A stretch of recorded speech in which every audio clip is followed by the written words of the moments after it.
बोलो सतगुरुदेव की जय। बंदी छोड़ कबीर परमेश्वर जी की जय।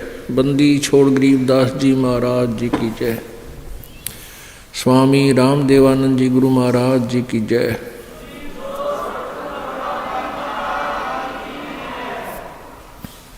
सर्व संतों की जय, सर्व भक्तों की जय, धर्मी पुरुषों की जय। श्री काशी धाम की जय, श्री छुडानी धाम की जय, श्री करौथा धाम की जय, श्री बरवाला धाम की जय। सत साहिब ग्रीव नमो नमो सतपुरुष को नमस्कार गुरु की नहीं। सुर नर मुनि जन साधुआं संतों सर्वस्ती नहीं।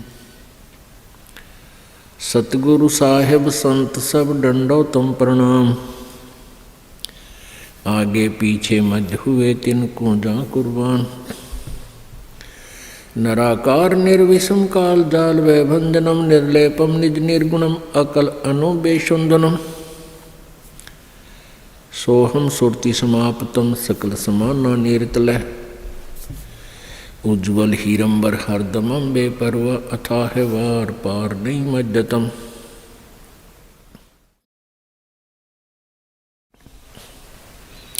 ग्रीव जो सुमर सिद्ध होई गणनायक गलताना। करो अनुग्रह सोई पारस पद परवाना। आदि गणेश मनाऊं गणनायक देवन देवा। चरण कमल लो लाऊं आदंत करूं सेवा। परम शक्ति संगीतम रिद्धि दाता सोई। अवगत गुणे अतीतम सतपुरुष निर्मोही। जगदम्बा जगदीशम मंगल रूप मुरारी। तन मन अर्पों शेषम भक्ति मुक्ति भंडारी। सुर नर मुनि जन ध्यावे ब्रह्मा विष्णु महेशा। शेष सहस मुख गावे पूज्य आदि गणेशा। इंद्र कुबेर सरीखा वरुण धर्म राय ध्यावे। समरस जीवन जी का मन इच्छा फल पावे।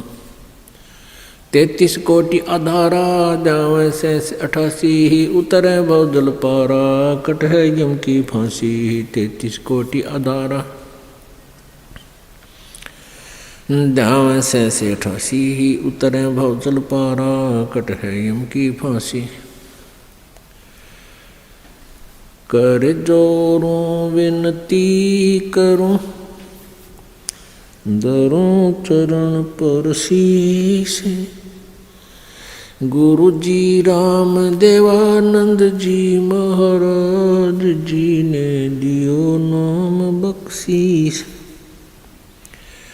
कोटि कोटि सिजदा करूं कोटि कोटि प्रणाम। चरण कमल में राखियो में बांधी जाम गुलाम।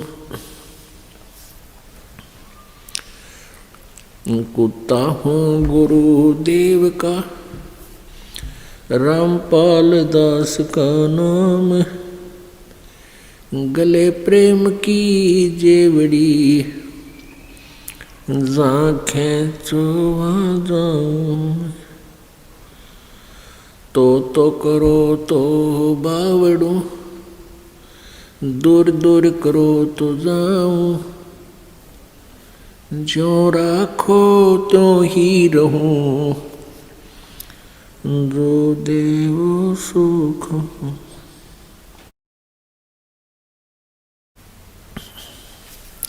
जय इब कै सतगुरु मिले।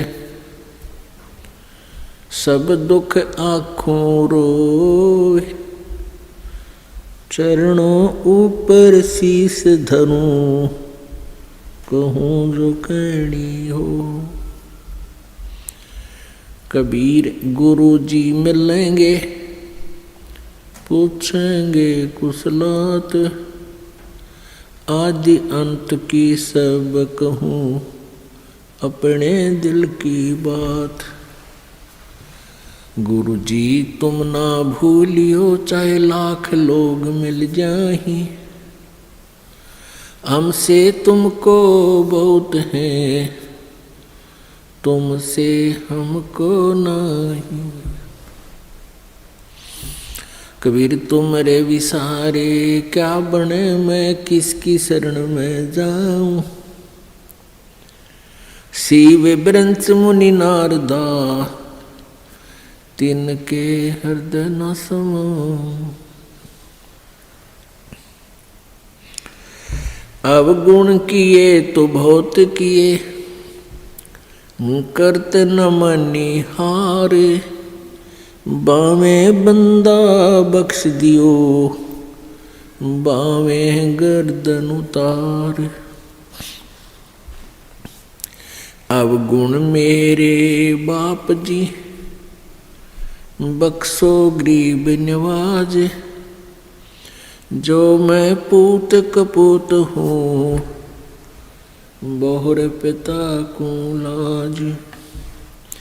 कबीर मैं अपराधी जन्म का, नक्सिक भरे विकार। तुम दाता दुख भंजना, मेरी करो संभार। परम पिता परमात्मा पूर्ण ब्रह्म, सारी सृष्टि के रचनहार कुलदेव, कुल के मालिक कबीर देव कबीर साहिब जी की असीम कृपा से आप जी सत्संग में पहुंच पाए। बहुत ही पुण्यभागी प्राणियों को यह सत्संग सुनने को प्राप्त होता है। सकल पदार्थ हैं जगमाही, कर्महीन नर पावत नाही। सभी इस संसार के अंदर परमात्मा समय समय पर प्रकट रहते हैं, या अपने कोई संत विशेष को अपनी शक्ति पावर दे करके इस धरातल पर भेजते रहते हैं, ताकि संत की प्रेजेंस इस पृथ्वी पर रहेगी तो जनता कुछ हाहाकार से बचेगी। संत न होते पृथ्वी पर तो जल मरता संसार। पुण्यात्माओं, मात पिता मिल जाएंगे 184 माँ, और सतगुरु सेवा और ये भक्ति भाई फिर मिलन की ना। जिस भी प्राणी के शरीर में, आप जिस भी पशु पक्षी के शरीर में जन्म प्राप्त करोगे, जो भक्तिहीन प्राणी हैं वो, तो वहाँ माता पिता भी होंगे, उनमें ममता भी ज्यों की त्यों होगी। जैसे कुत्ते बने तो कुतिया माता पिता हमें मिल जाएंगे, गधे बने तो वहाँ माता पिता होंगे, और ऐसी ही ममता होगी, ऐसा ही प्रेम एक दूसरे में होगा। तो पुण्यात्माओं, परमात्मा यही बताना चाहते हैं कबीर देव जी कि तुम संसारिक क्रियाओं को इतना महत्व देते हो कि सत्संग में भी नहीं पहुंच पाते हो। तो परमात्मा यही बताते हैं कि ये माता पिता, ये परिवार प्रत्येक प्राणी के शरीर में आपको उपलब्ध हो जाएगा, लेकिन सत्संग नहीं मिलेगा, सतगुरु नहीं मिलेंगे उन अन्य प्राणियों के शरीरों में। तो मानव शरीर के अंदर जो प्राणी भक्ति नहीं करता है, वो अपने जीवन को व्यर्थ कर रहा है। परमेश्वर की वाणी में है कि मानुष जन्म पाए कह, जो नहीं रटे हरि नाम।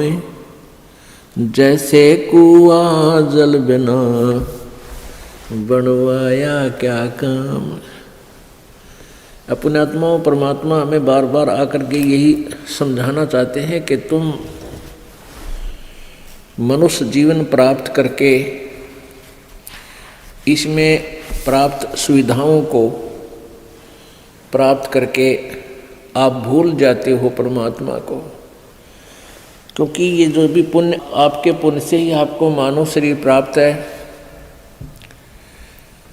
और आप ही की मलाई है पिछले जन्म की, पुण्य संस्कार हैं, उनको आप बर्बाद कर रहे हो। बहुत ही पुण्यकर्मी प्राणी को परमात्मा मानव शरीर देता है, उससे भी पुण्यकर्मी प्राणी मानव शरीर पाकर भी जो अत्यधिक पुण्यकर्मी प्राणी है उसको सत्संग मिलता है। तो मानव शरीर प्राप्त करके जो भक्ति नहीं करते हैं प्राणी, परमात्मा बताते हैं कबीर थोड़ा जीवना, कबीर थोड़ा जीवना ये मंडे बहुत मंडाने, सभी उबा पंथ सिर ये राव रंग सुल्तान। कबीर एक दिन ऐसा होएगा सबसे पड़े बिछो, राजा राणा राव रंक भाई सावधान क्यों न हो। उजड़ खेड़े ठेकरी ये गड़गड़ गए कुमारे, रावण जैसे चले गए वो लंका के सरदार।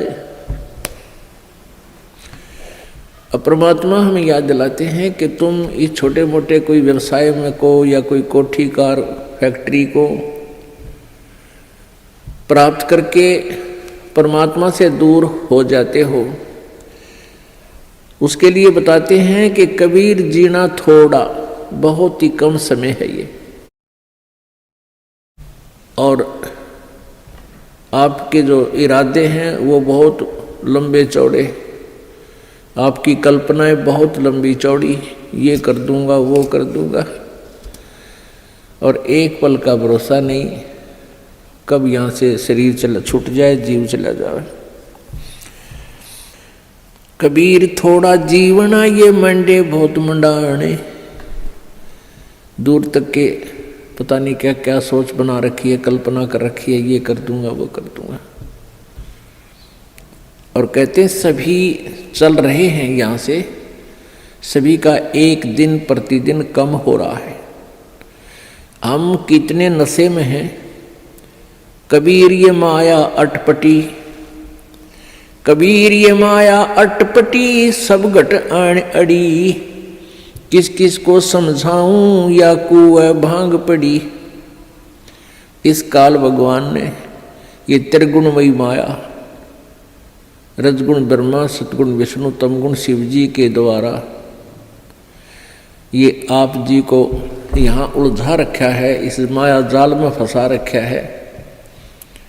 ब्रह्मा जी की रजोगुण माया के आधार से आप जी संतानों उत्पत्ति करते हो, यहाँ के ठाठ बाट की चाह करते हो, और विष्णु जी के सतोगुण की माया के प्रभाव से आप जी यहाँ एक दूसरे में ममता मोह के माध्यम से जुड़े हुए हो, जकड़े हुए हो। तो पर आप जी के हमारे ऊपर इतना जबरदस्त दबाव है कि हमें कुछ भी दूर तक का सूझता नहीं, हमें होश नहीं है। इस त्रिगुणमयी माया की भांग का नशा हमारे ऊपर इतना प्रभावित है कि हमें अपनी मौत दिखाई नहीं देती। परमात्मा याद दिलाते हैं जैसे कोली रेजा बुने और बुनते आवे ओड़े, ऐसे लेखा तेरे जीवन का कुछ दौड़ सके तो दौड़े। जिस प्रकार पहले, आजकल तो फैक्ट्रियां बन गई, ये मशीन ऐसी आ गई जो कपड़े फटाफट बुन देती हैं। पहले हाथ से कपड़ा बुना करते थे, लंबे लंबे धागे बांध लिया करते थे, उसको खड्डी बोलते थे,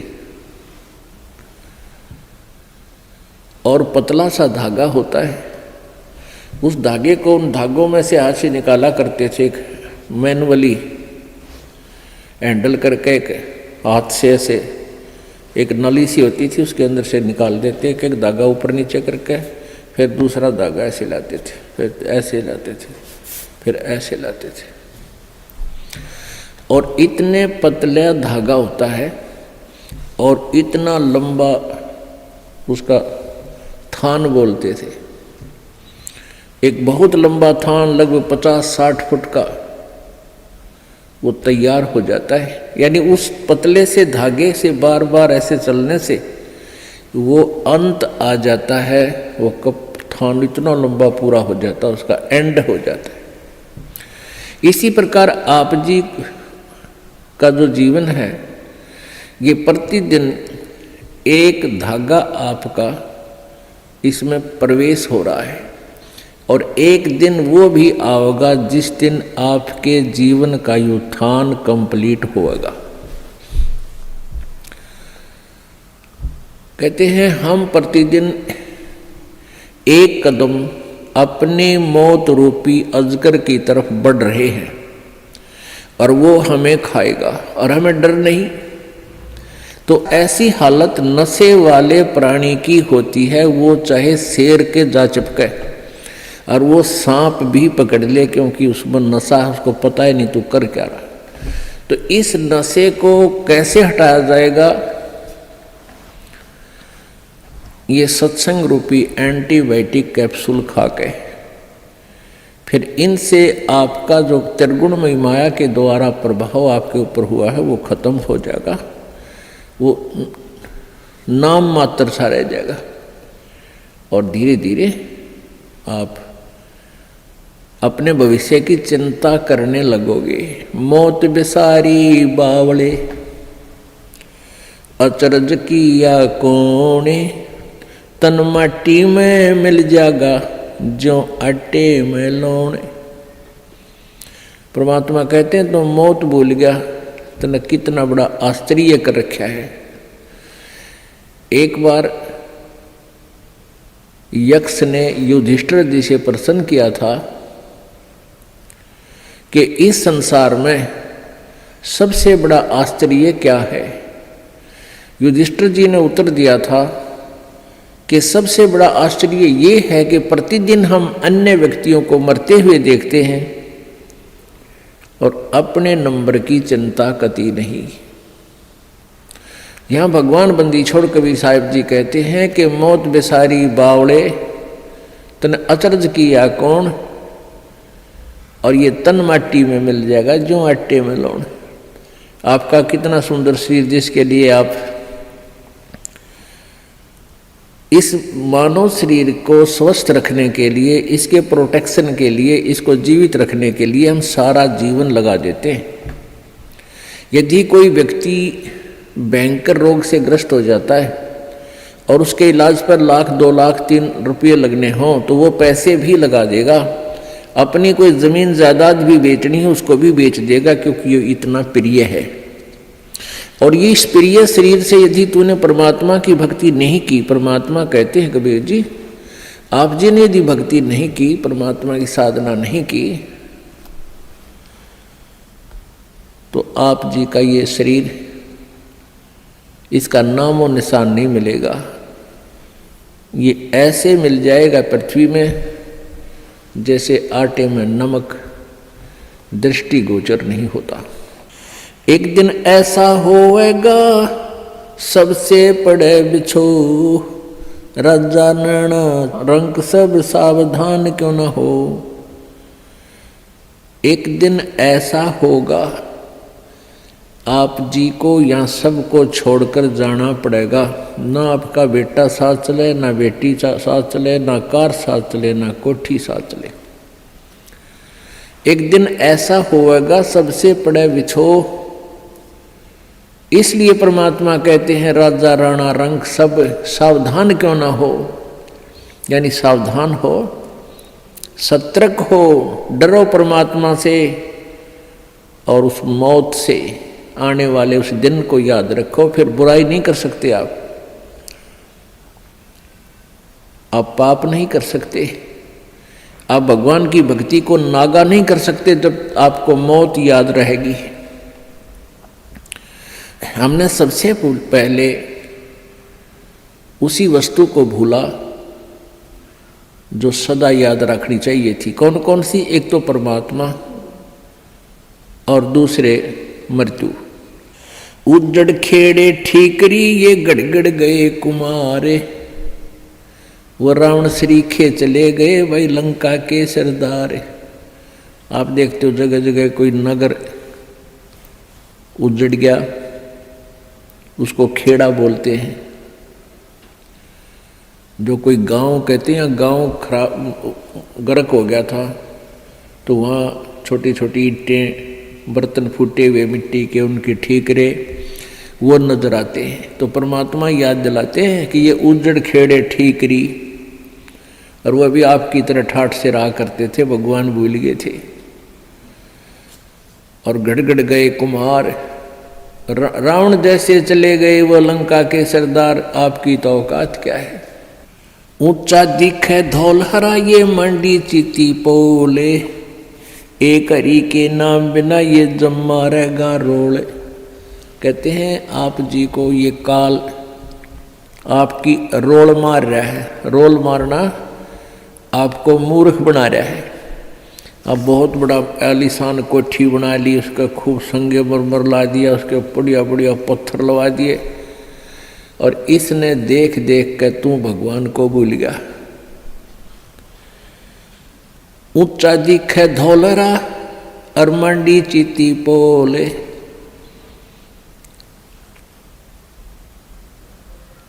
एक हरि के नाम बिना ये जम्मा रहे रोल।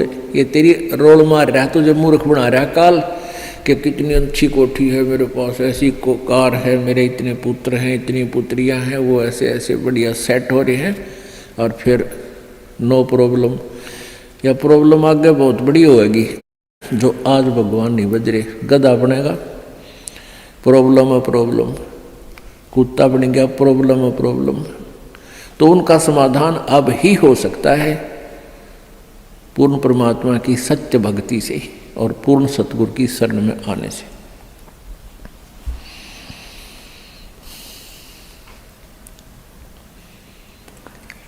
कबीरा देवल ढह पड़ा ये ईंट वही संघार, कोई चे जा रहा चुनिया मिलान दूजी बार।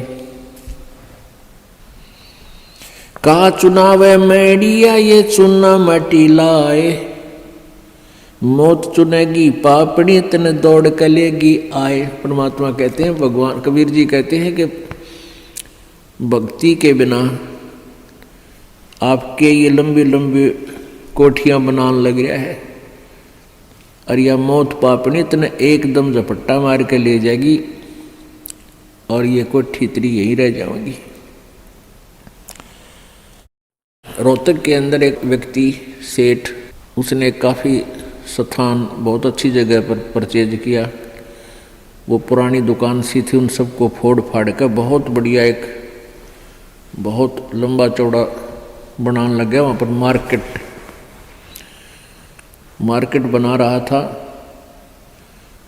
और उसको ये था कि इसमें लाखों रुपए महीने की इनकम होगी।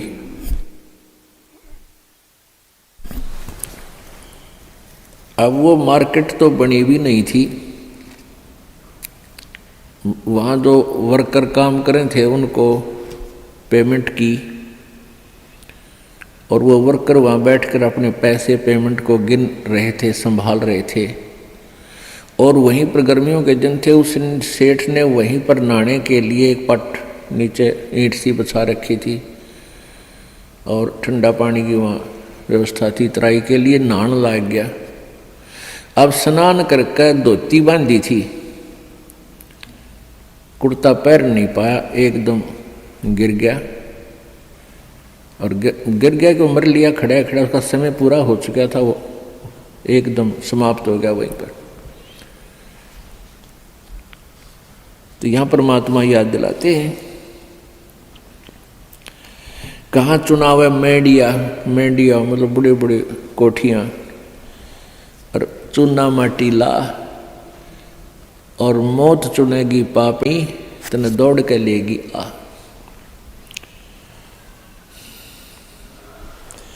कहा चुनाव है मैडिया ये लंबी भीत उसार,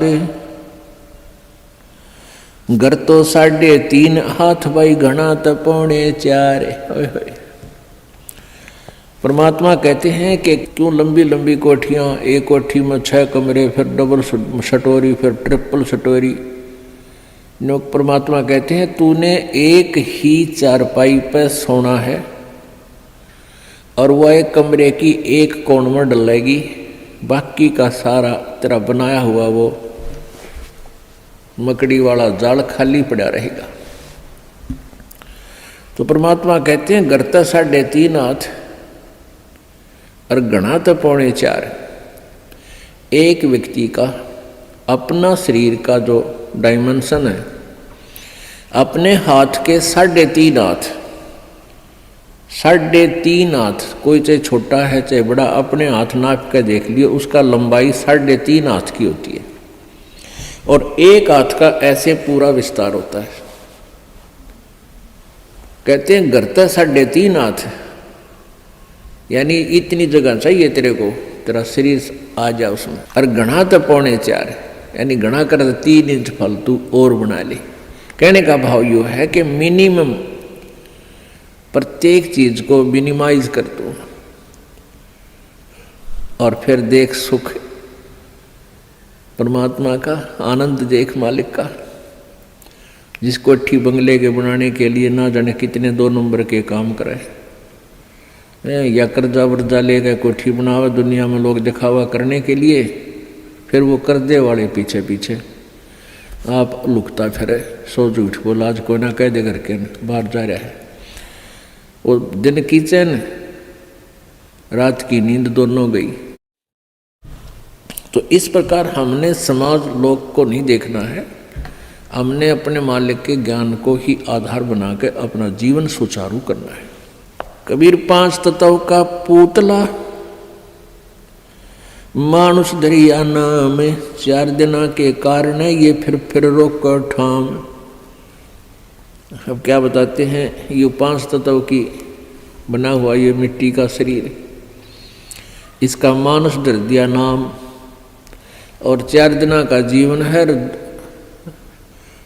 पता नहीं कहाँ कहाँ पर कोठी बनाता है, गुड़गांव में एक प्लाट ले लिया, हिसार में एक बड़ा बड़ा मकान ले लिया, जींद में अर्बन स्टेट में कोठी ले ली। परमात्मा कहे 2 दिन का जीना है और पता नहीं कित कित स्थान रोक के बैठा है। हमारे पास फिर भूत बनकर सैर सपट्टे करेगा कदे उसको ठीक है देखने जा कदे उसने, और घर वाले के करा कर मृत्यु होते ही उसको तो लेकर जाएंगे शमशान घाट पर शरीर को, और पीछे तो पहले काठ की देल होया करती, चौखट नीचे काठ की, उसमें कील गाड़ दिया करते, जंतर मंतर करके कदे फेर ना आ जा उल्टा यो भूत है। और वो सारा जीवन खो दे उस कोठी बनाने में, उसको वापस प्रवेश निषेध। देखे बूंदी बन रही हमारे साथ, क्योंकि हमें ज्ञान नहीं मिला, हमें तत्वदर्शी संत नहीं मिले जो यहाँ से हृदय हटा दे। कबीर कहाँ गर्बिया ये ऊंचा देख आवाज से, काल पड़े जमी लेटना तेरा ऊपर जम घास। परमात्मा कहते हैं कि अभिमान कर रहा है, कि गर्व कर रहा है तू इस ऊंचे मकान और कोठी का, कल को तेरी मृत्यु हो जाएगी और फूंक देंगे तेरे को शमशान घाट पर, और उस मिट्टी पर घास जमेगा, गधे फिरेंगे, कुछ डांगर अंडा करेंगे तेरी माटी के ऊपर के। पुण्यात्मा हम भगवान से दूर हो गए, कारण क्या है कि हमें ज्ञान नहीं मिला। बच्चे को बचपन में जो शिक्षा चाहिए थी वो शिक्षा नहीं मिलती। जो बच्चे स्कूल में शिक्षा ग्रहण करने जाते हैं उनको अक्षर ज्ञान अवश्य चाहिए, लेकिन उसके बाद अक्षर ज्ञान के बाद जो शिक्षा चाहिए वो आध्यात्मिक ज़्यादा चाहिए। एक शिष्टाचार अत्यधिक पढ़ाना चाहिए। बुराइयों से डरने के लिए बहुत सी कथाओं का हमारे पाठ्यक्रम में, बच्चों के पाठ्यक्रम में समावेश होना चाहिए, और नहीं है। पुण्यात्माओं, आप किसी भी व्यक्ति को वर्तमान में कितनी ही अच्छी आत्मा है, वो ज्ञान के अभाव से उसको आप कहिएगा कि आओ सत्संग में चलते हैं, तो वो कहता है कि अभी समय नहीं है, फिर देखेंगे, कभी ना कभी अवश्य चलेंगे। अच्छी आत्मा तो इतना कह के टाल मटोल कर देता है, बात वही है। और दूसरे को आप कहोगे कि आओ सत्संग में चलते हैं, वो कहेगा अभी समय नहीं है हमारे पास। और ये क्या सत्संग का टाइम है? ये सत्संग की उम्र थोड़ी है, सत्संग तो बुढ़ापे में सुनाएंगे फिर भक्ति करेंगे, ये कोई भक्ति का समय थोड़ा। पुण्यात्मा, ये अटकल अपनी आप लगाई हुई है, परमात्मा का विधान ऐसा नहीं है।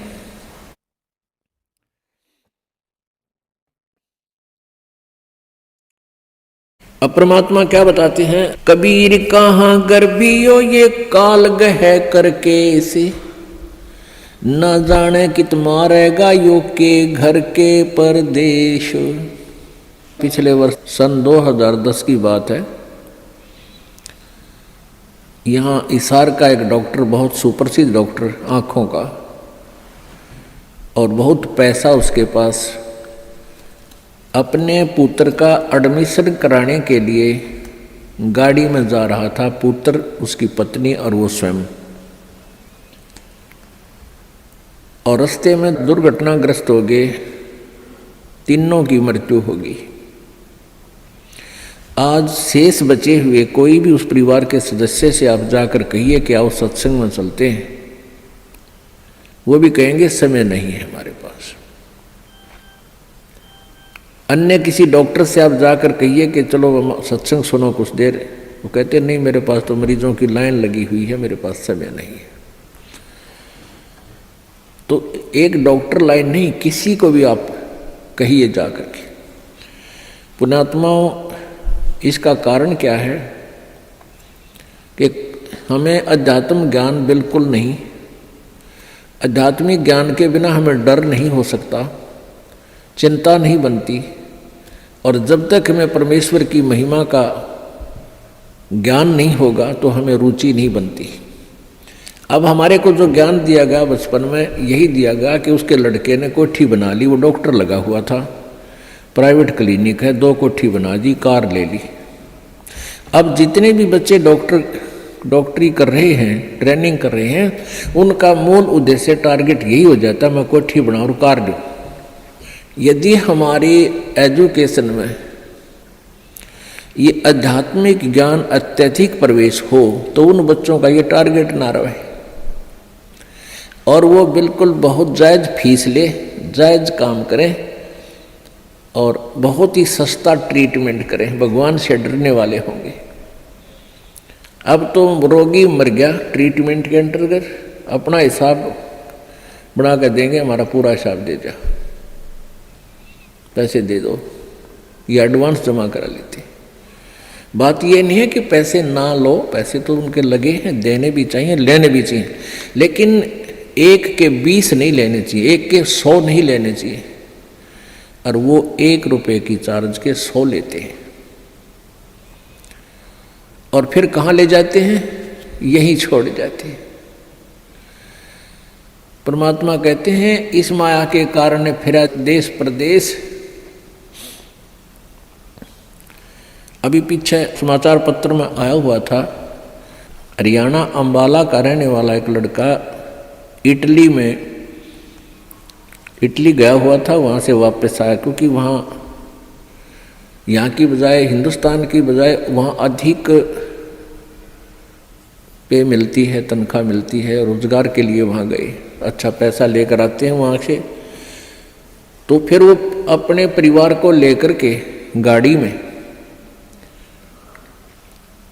उसका अपना परिवार 3 सदस्य, एक पुत्र 2 हुए, और एक भाई की पत्नी और उस भाई का बच्चा, वो 5 जावे थे पीर पूजन, पीर की पूजा करने।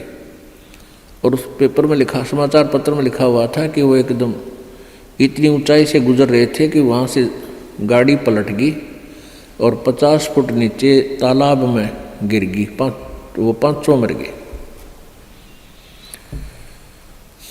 पुण्यात्माओं, हम भूल जाते हैं कि ये घटना उसके साथ घट गई, हमारे साथ नहीं घटेगी। हमारे साथ ऐसी नहीं घटेगी तो कोई और तरह की घट जाएगी। यानी काल ने तो हमारे को यहाँ से जो उसने समय निर्धारित किया उसी दिन उठा लेना है। एक भक्त बता रहा था कि मेरे मामा के 5 लड़कियाँ और मेरी मामी भात न्योतन जावा थी, 3 लड़कियों की शादी इकट्ठी। भात न्योत का वापस आवा थी, रोहतक के बस स्टैंड पर खड़ी थी। अब जिसकी 3 बेटियों की शादी, उसको किस प्रकार की चिंताएं कहाँ कहाँ से विचार व्यक्त कर सोचती रहती है। बस स्टैंड पर खड़ी थी बस की इंतज़ार में, और एक बस बैक होकर अपने स्थान पर लग गई थी, वह थोड़ी सी टेढ़ी होगी। पीछे एक पोल खड़े थे, पुराने बस स्टैंड की बात है। पोल उस खंबे बीच और बस बीच आ गई एकदम। उसने उसको जानने को नहीं, तू कहाँ खड़ी, हर गाड़ी आन लग रही है तेरे बैक में आगे। आध घंटे में वही तड़प कर मर गई। अब पुण्यात्माओं कहते हैं, और बात तेरा काम नहीं आवे संतों शरण लाग रे, और केसो व गफलत में बंदे जाग जाग न जागे। इस तन सराय में जीव मुसाफिर करता रहे दिमाग रे। इस तन रूपी शरीर में, तन रूपी सराय में ये प्राणी ना जाने के सोच उठाए रहता है, ध्यान रखता, और तरह की बातों में विचार रखता है। और रात बसेरा कर ले डेरा, तू चले सवेरा त्याग रे। हमारा जो शरीर है, अब इस सराय रूपी शरीर में हम सारी एक रात काटने के लिए विराजमान हैं, और सवेरा उस समय होगा जब आपकी मृत्यु हो जाएगी, फिर सुबह हो जाएगी, फिर चलो चलो होगा यहाँ से। तो इस पूरे जीवन को एक रात्रि बताया है और मृत्यु को आपकी सवेरा बताया है। इन सब बातों को याद करके आप जी ने परमात्मा में रुचि बढ़ानी है। कबीर परमेश्वर जी यही बताने के लिए आए थे, और इस सच्चाई से परिचित होकर ही हम भगवान से डरेंगे और भक्ति करेंगे, बुराइयों से भी बचेंगे।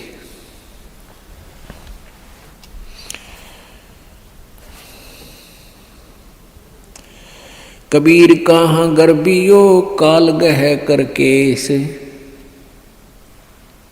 ना जाने कित मारसी के घर के परदेश। यानी या तो घर में मारेगा, ना कि तो बाहर जा रहा होगा वहां मार देगा। कबीरा धंधा करते रहे बिन धंधे धन ना होए। परमात्मा कहते हैं कबीर धंधा करता रहे बिन धंधे धन नाही, और जो नर भूले ज्ञान मूल को ते धंधे झावे नाही। परमात्मा कबीर परमेश्वर जी ये कह रहे हैं कि धंधा करना पड़ेगा, धंधे बिना इनकम नहीं हो सकती, काम तो करना ही पड़ेगा।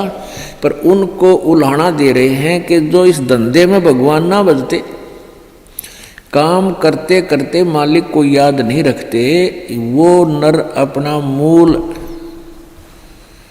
उस मूल ज्ञान से परिचित नहीं है, वो अपना जीवन व्यर्थ कर रहे हैं। अब कोई कहता भी अभी समय नहीं है, भक्ति नहीं करते, कोई टेंशन होगी है। पुण्यात्माओं ये टेंशन तो बनी रहेंगी, क्योंकि काल का लोक ही ऐसा है। और इन सभी जो छोटी मोटी आपके साथ चल रही है, कोई परमात्मा के नाम लेते लेते भी आपके ऊपर कोई आपदाएं छोटी मोटी आ रही हैं, तो ये विचार करना कि यदि परमात्मा का सहारा ना होता, ये छोटी आपदाएं नहीं होती, ना जाने के कहर तोड़ देती आपके ऊपर। अब जैसे आप जी ने परमात्मा का, परमेश्वर कबीर जी का नाम ले रखा है, और फिर भी आप पर छोटी मोटी कोई आपदाएं आती हैं, आप ये सोच बैठते हो, कई बार मन इतना नालायक है, ये परमात्मा से दूर करने के लिए ना जाने कितनी स्कीमें तैयार करता है, अपने हिसाब से सोचता रहता है। क्या सोचते हैं कि मैंने पाठ भी करा दिया, मैंने 4-5 महीने नाम लिए भी हो गए हैं, और फिर भी मेरी भैंस मर गई। अब पुण्यात्माओं विचार करो, आप जी ने कुछ पुण्य किया, आप जी ने सत भक्ति की, जैसी आपने भक्ति की उसका सहयोग तो अवश्य ही मिला है आपको। जैसे सर्दी बहुत है, और उस सर्दी के अंदर आप जी ने स्वेटर पहन रखी है, और स्वेटर पहनने के बाद भी आपके हाथ पैर ठिठुर रहे हैं, आपको सर्दी लग रही है, तो कंबल ओढ़ना चाहिए। तो बुद्धिमान लोग ये नहीं कहा करते कि मैंने स्वेटर पहन रखी फिर भी सर्दी है और स्वेटर निकाल दूं, क्या फायदा स्वेटर का। कई भक्तों के मन में ऐसी दुर्भावनाएं आ जाती हैं कि हमने इतने दिन हो गए भक्ति करते ने, नाम लिए ने, और पाठ भी हम करा रहे हैं, और फिर भी हमारे ऊपर आपदाएं आ रही हैं। तो पुण्यात्माओं, जैसे आप जी ने अभी स्वेटर पहनी है और स्वेटर ने अपना काम कर रखा है जैसी उसकी सामर्थ्य है, और कोई न सोचा है कि क्या फायदा हुआ, नाम तो मन इतने दिन हो गए भक्ति करते, दान करते, और इस नाम को त्याग देता हूँ, तो वो मूर्ख है। मूर्ख मीन वो ज्ञानहीन है, इस तत्व ज्ञानहीन है, उसको अभी ये ज्ञान समझ में आया नहीं है। अब जैसे उस स्वेटर का जितना अपना प्रोटेक्शन करने का था वो प्रोटेक्शन उसने कर रखा है, लेकिन सर्दी ज़्यादा है, उसके लिए स्वेटर पहन, वो जर्सी पहन, और जर्सी से भी सर्दी नहीं लग रही है तो उसके ऊपर का कंबल या चादर मोटी ओढ़। ये नहीं कि सर्दी लग रही है तो इस स्वेटर न निकाल दूं, जर्सी पहन ली, इससे भी सर्दी लग रही है इसको भी फेंक दूं, तो उससे तो सर्दी आपकी जान ले लेगी। तो ऐसे ही आप जी जितनी भी भक्ति कर रहे हो अभी तक, उसका सहयोग उतना सारा आप जी को अवश्य मिला हुआ है। तो ये सोच लेना चाहिए कि आप जी के कर्मों की यह सर्दी बहुत ज़्यादा है, अत्यधिक है।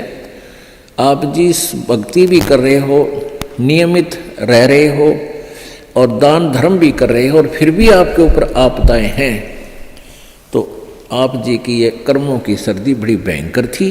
अगर आपने प्रोटेक्शन ना कर रखा होता, परमात्मा की शरण में नहीं होते, तो आपकी जान चली जाती, परिवार में भी बहुत हानि हो जाती। अब तो एक भैंस मरने से ही काम चल गया, भैंस तो और 20 दे भगवान, अगर आपकी भक्ति ठीक रही तो। इस प्रकार आप जी ने अपने तत्व ज्ञान को संभाल कर रखना है, इस पर असर करना है, अमल करना है, और इसके आधार से अपने इस भक्ति मार्ग पर लगा रहना है। अब कई भक्त कहते हैं जी हमें, मेरे 3 दिन मंत्र ना जपा, मैंने 4-5 दिन मैंने नाम नहीं जपा। क्यों नहीं जपा? कि टेंशन हो गई थी। अरे भले आदमी टेंशन तो हो जा, खैर टेंशन भी हो जा, लेकिन भगवान की भक्ति भी अपना करता रहे, दुखी सुखी हो गए। उस टेंशन को भी पड़ी रहेगी, लेकिन मंत्र भी थोड़ा बहुत कर लेना चाहिए, छोड़ना नहीं चाहिए। अब ये तो मंत्र इस काल ने तो इतनी टेंशन कर रखी है इस प्राणी के साथ में, गिनती है को ना। घर में को वासनी हो जाए तो टेंशन, और छोटे मोटे व्यवसाय में 100 घाटे बाधे हों उसमें टेंशन, पता नहीं कितने प्रकार की समस्याएं हमारे जान में डाल रखी काल ने। काल का ये उद्देश्य है कि ये भक्ति ना करें।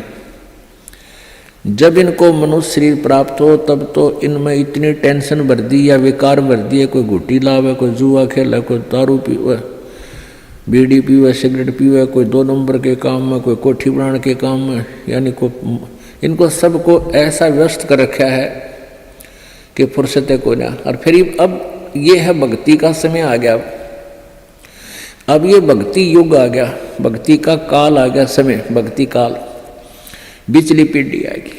और इसमें काल ने कथित पूरा अंगा ला दिया।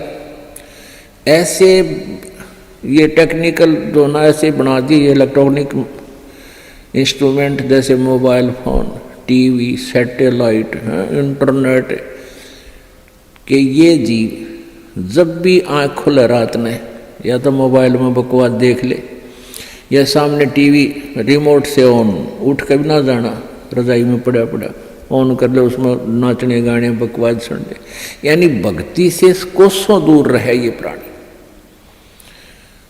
अब इसने कितना कुछ, अभी 20-30 वर्ष से आप देख रहे हो कितना कुछ साइंस ने तरक्की कर दी, या काल गिवन है, इस काल ने दे रखी है। और परमात्मा ने भी ये समय इसीलिए चुना था कि अब ये जो साइंस के इंस्ट्रूमेंट हैं ये हमारा काम आएंगे। एक जगह बैठे और लाखों करोड़ों जगह टीवी में परमात्मा की महिमा को घर बैठे सुन सका करोगे। हम इनमें बकवाद क्यों देखेंगे, हम भगवान देखेंगे, परमात्मा की चर्चा सुना करेंगे, तो हम इसका सदुपयोग करेंगे। तो पुण्यात्माओं, ये परमेश्वर कहते हैं जिन हर जैसा सुमरिया अर्ता को तैसा लाभ, ओसा प्यास न भाग ही जब लग दसैनी आब। जिन्होंने जैसी भी भगवान की भक्ति की है उनको उतना ही लाभ अवश्य मिलेगा। और ओस पीने से प्यास नहीं बुझती, ओस चाटने से प्यास नहीं बुझती। प्यास बुझेगी गट गट गिलास पीने पानी के गिलास पिया जब प्यास बुझेगी।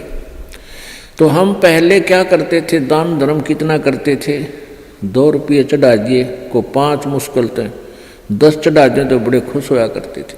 या 100 रुपये का प्रसाद बांट दिया हनुमान जी के मंगलवार ने, तो ये हमारी पूजाएं थी।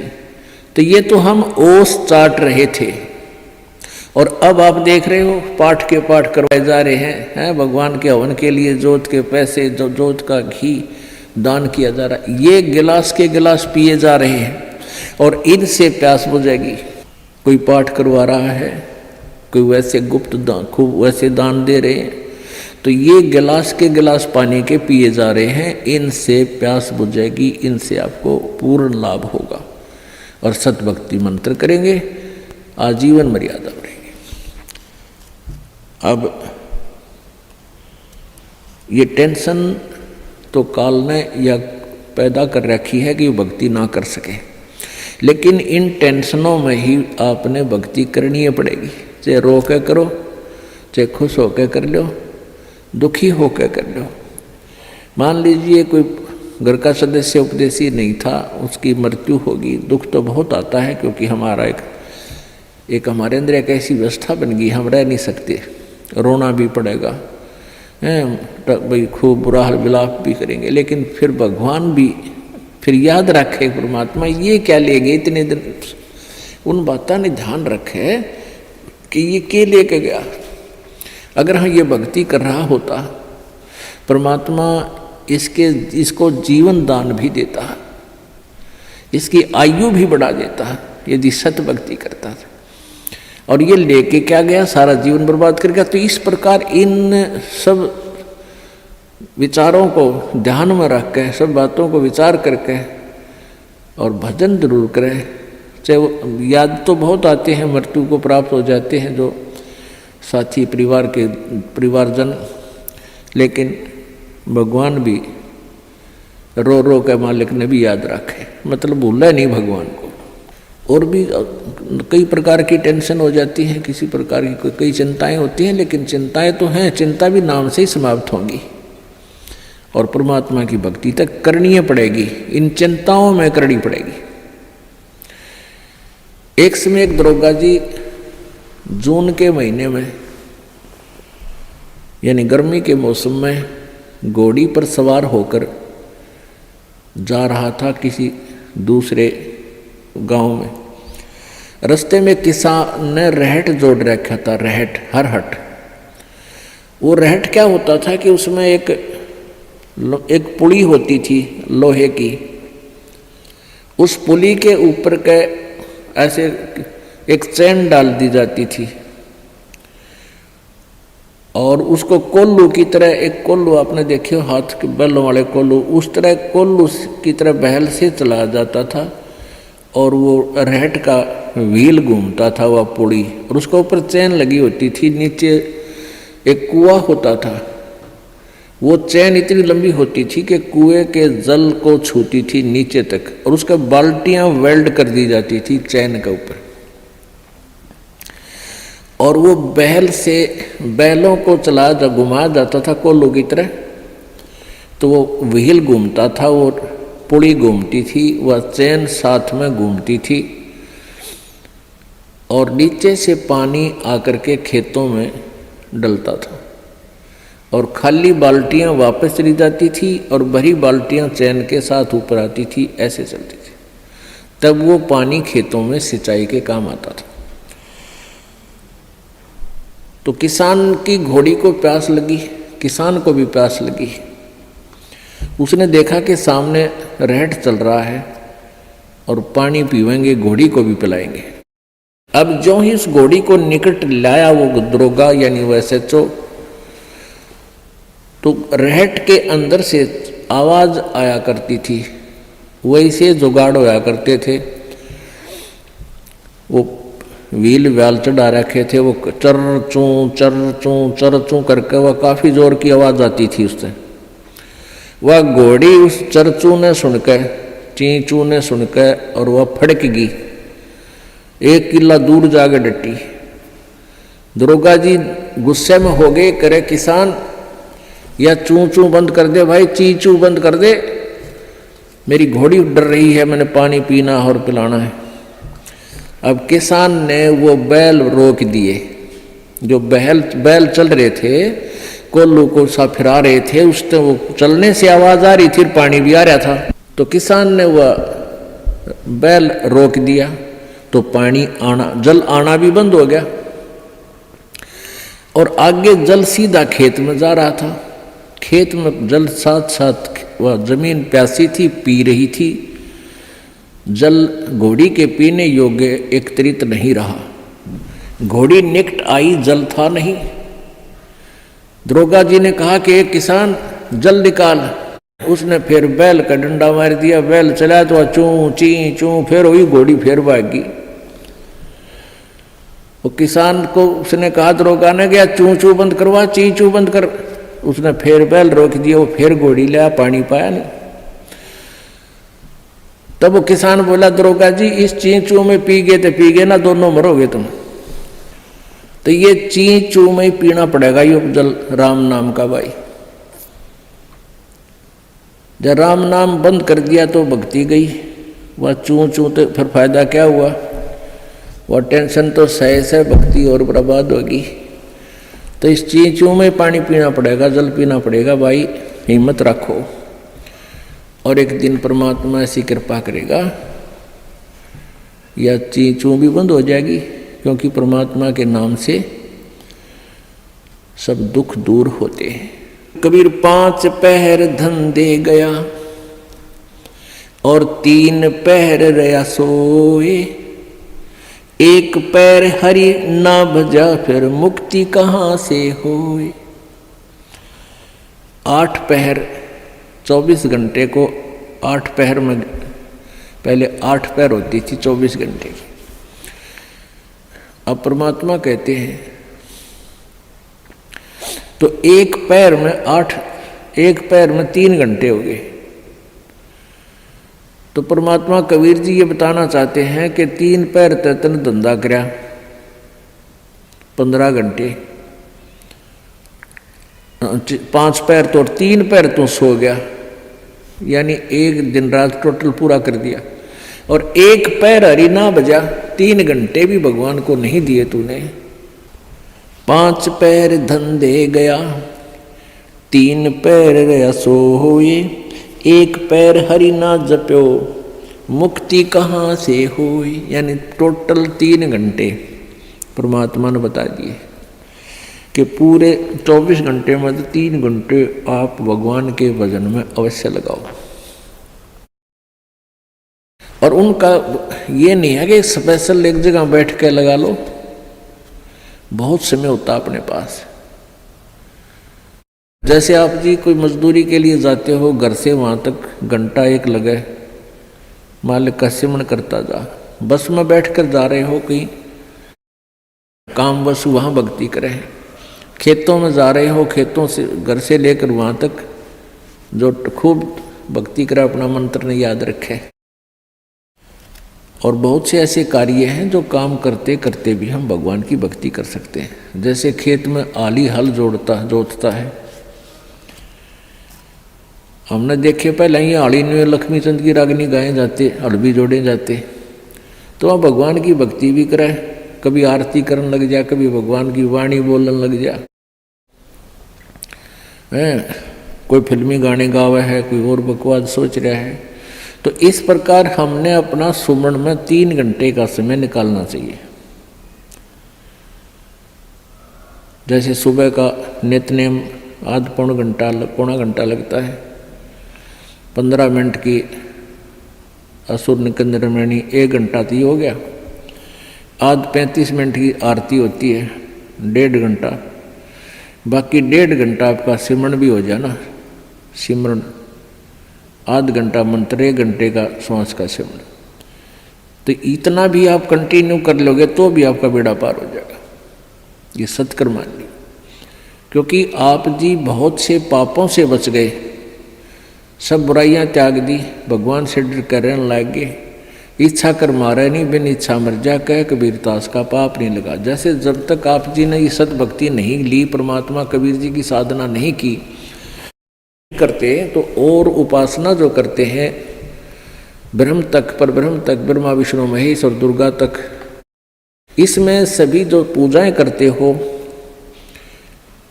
उन पूजाओं का फल और जो पुण्य करते हो उन पुण्य का फल अलग से लिखा जाता है।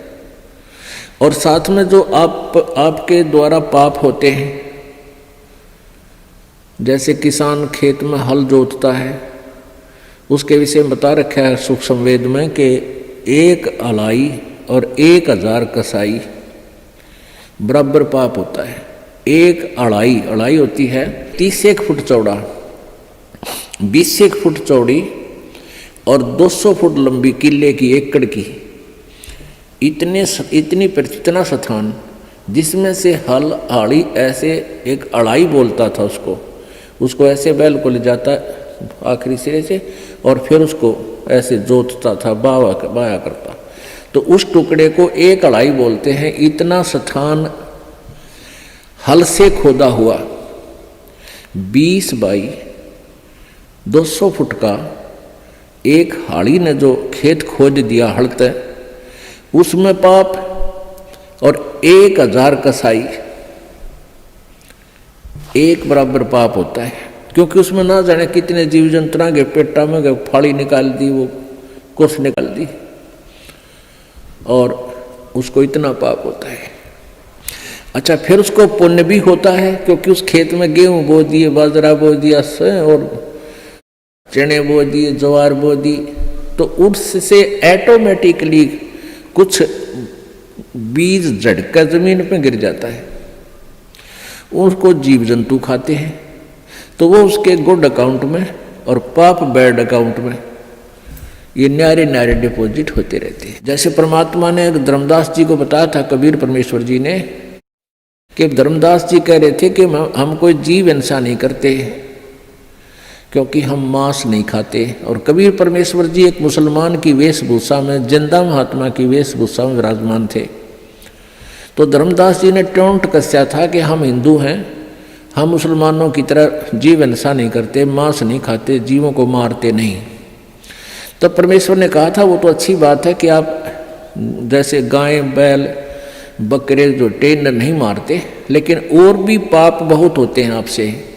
पृथ्वी ऊपर पग जो धारे, करोड़ जीव एक दिन में मारे। जो पृथ्वी पर आप कामवश जा रहे हो तो 1 करोड़ जीवों को डेली मार कर विश्राम लेते हो, अपने पेट के लिए, रोजगार के लिए जो उधर जाते हो।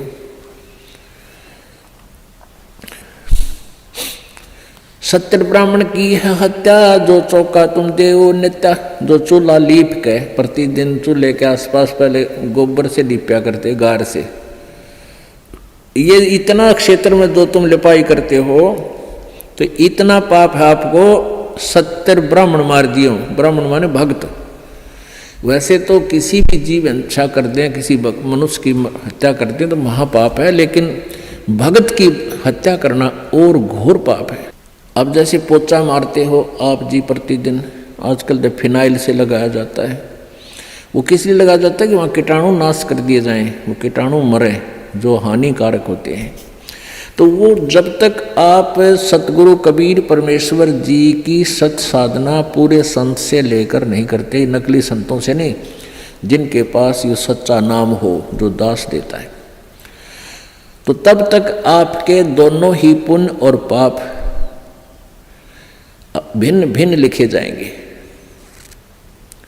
और वही आपको भोगने पड़ेंगे फिर सारे के सारे। पुण्य भी मिलेंगे, जैसे हाली का उदाहरण दिया कि उसने जो एक अलाई में इतने जीव मार दिए कि 1000 कसाईयों जितना पाप हो गया।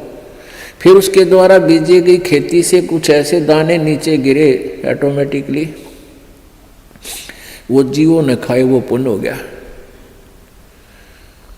तो वो पुण्य और वो पाप अलग अलग लिख दिए, पुण्य थोड़े और पाप गणे। तो ऐसे ही आप पोछा लगाते हो या अपने काम वश जाते हो तो सभी आपके पैरों के नीचे प्राणी मरते हैं। और ऐसे जीव हैं जो हमें दिखाई भी नहीं देते, हवा में हैं, वह भी मारे जाते हैं। आप मोटरसाइकिल पर जा रहे हो, आप देखोगे आपका कपड़ा भी मैला हो जाता है और हवा में उड़ रहे अदृश्य जीवों के द्वारा उनकी मृत्यु आपके छाती पर, मुंह पर सब लग लग के मर रही है। पंखा चलाते हैं, पंखे में भी जीव मर रहे हैं। अग्नि जलाते हैं, अग्नि में भी जीव मरते हैं।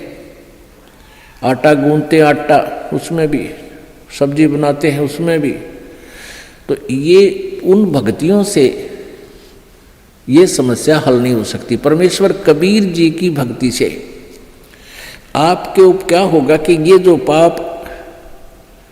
पाप तो हैं लेकिन उनको करना उद्देश्य नहीं, तो वो पाप आपका नहीं लगेंगे, उनको लगेंगे जो इस दास के द्वारा बताई गई साधना नहीं कर रहे, उनको तो पूरे लगेंगे, उनके बैंक अकाउंट में लिखा ही जाएगा वो।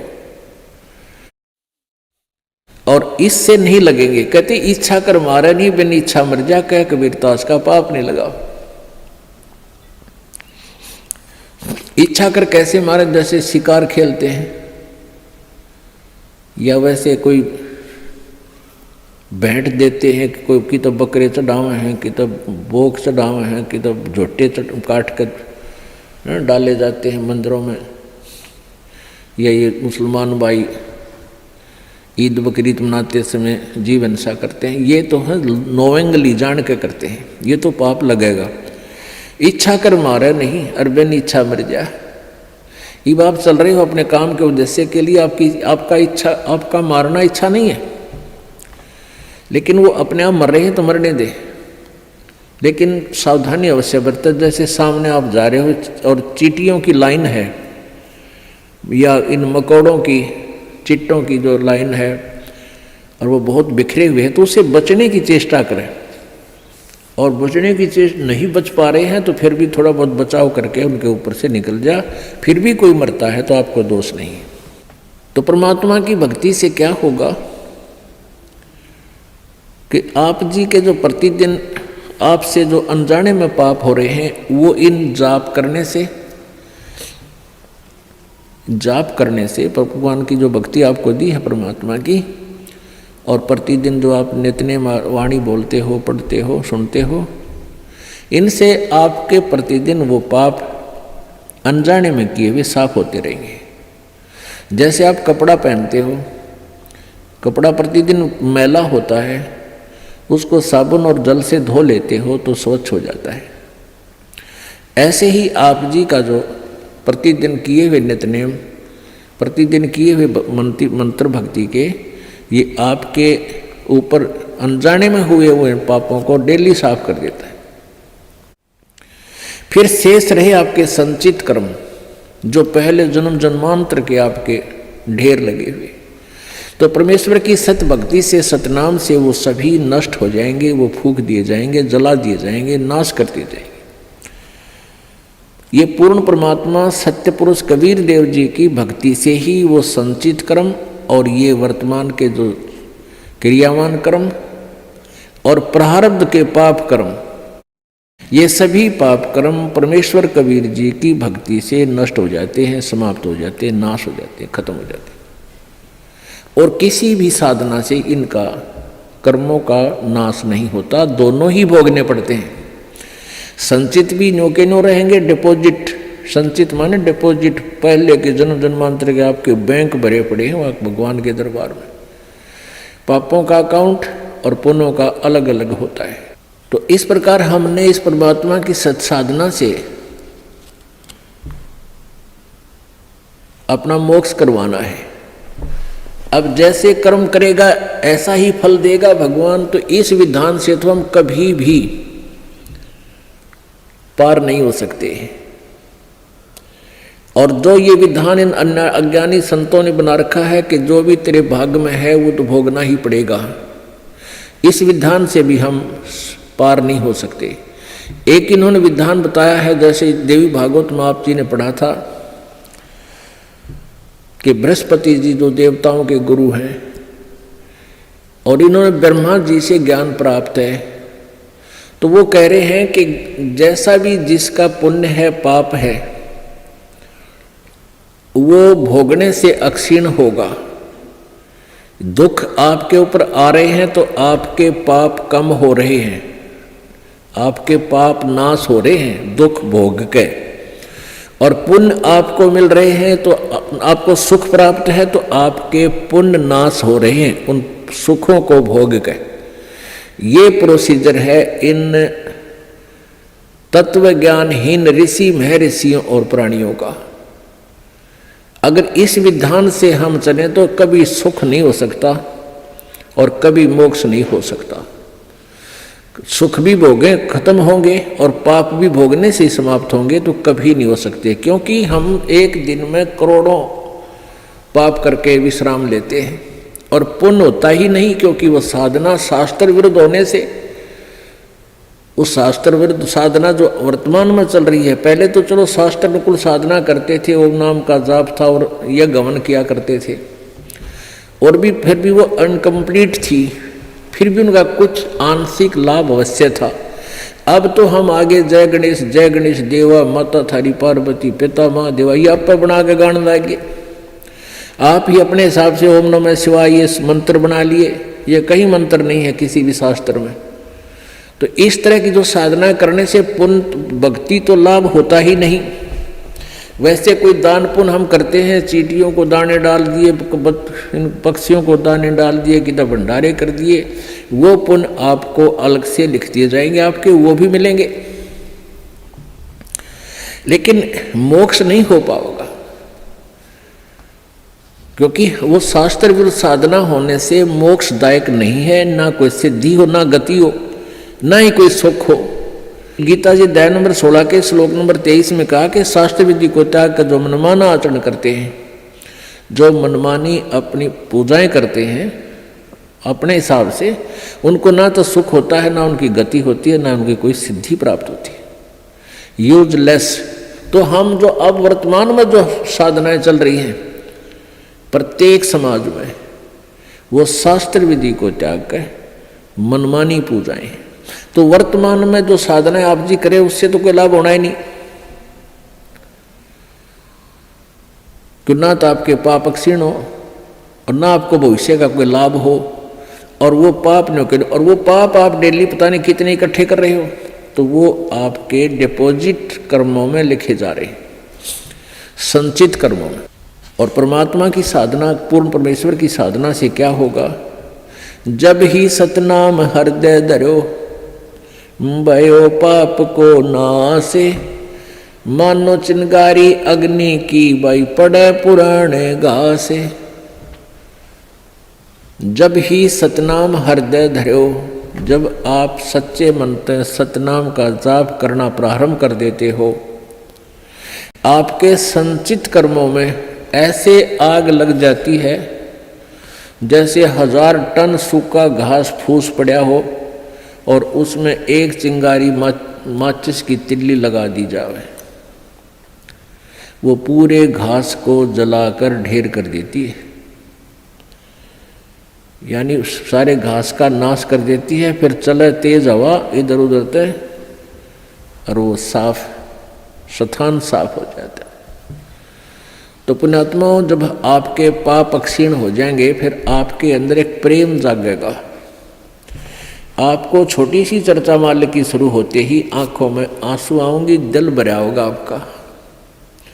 तो फिर वो उस पाप के जलने के बाद ऐसी स्थिति होगी, जैसे सूरज के आगे बदरा ऐसे कर्म छयारे, प्रेम की पवन करे चित मंजन जल के तेज नयारे। कि आपके ऊपर पाप कर्मों का ऐसे साया जमा हुआ है जैसे सूर्य के सामने बादल आ जाते हैं, बादल, और सूर्य विद्यमान होते हुए भी हम उसको नहीं देख पाते, अंधेरा छा जाता है। और कहते हैं फिर तेज हवा चलती है, परमात्मा कबीर जी बता रहे हैं तेज हवा चलती है तो बादलों को तित्र बित्र कर देती है, और फिर सूर्य का प्रकाश आपके सामने बहुत ज्यों का त्यों होता है। यानी परमात्मा को निराकार बताने वालों ने इसलिए परमात्मा को निराकार बता दिया कि उनके पास वो साधन नहीं था, उनकी भक्ति वो नहीं थी जो आत्मा और परमात्मा के बीच में कर्मरूपी बादलों को दूर कर दे, हटा दे। जैसे सूरज के आगे बदरा ऐसे कर्म छयारे, प्रेम की पवन करे चित मंजन जल के तेज नयारे। तो परमेश्वर की सतभक्ति से आपके पाप कर्म जल जाएंगे और पाप कम हो जाएंगे, तब रुचि बढ़ेगी प्रभु में। आपकी आत्मा जो है परमात्मा की चर्चा चलते ही गदगद हो जाएगी, आंखों में आंसू आने लग जाएंगे। तो वह प्रेम की पवन चल पड़ी, प्रेम की पवन करे चितमंजन फिर जल के तेज नयारे। तो इस प्रकार हमारे ये पाप जो संचित वो समाप्त हो जाएंगे, और जो प्रारब्ध कर्मों में हमें कोई भयंकर हानि होनी है वो भी सत साधना से हमारी कम होगी, समाप्त हो जाएंगे, बिल्कुल नहीं होगी। और छोटी मोटी होगी तो वो हमारी भक्ति की कमजोरी से ही होगी, यानी भक्ति कम कर पाओगे या विश्वास कम होगा या कोई मर्यादा भंग हो जाएगी, तो उसके लिए सावधानी बहुत जरूरी है।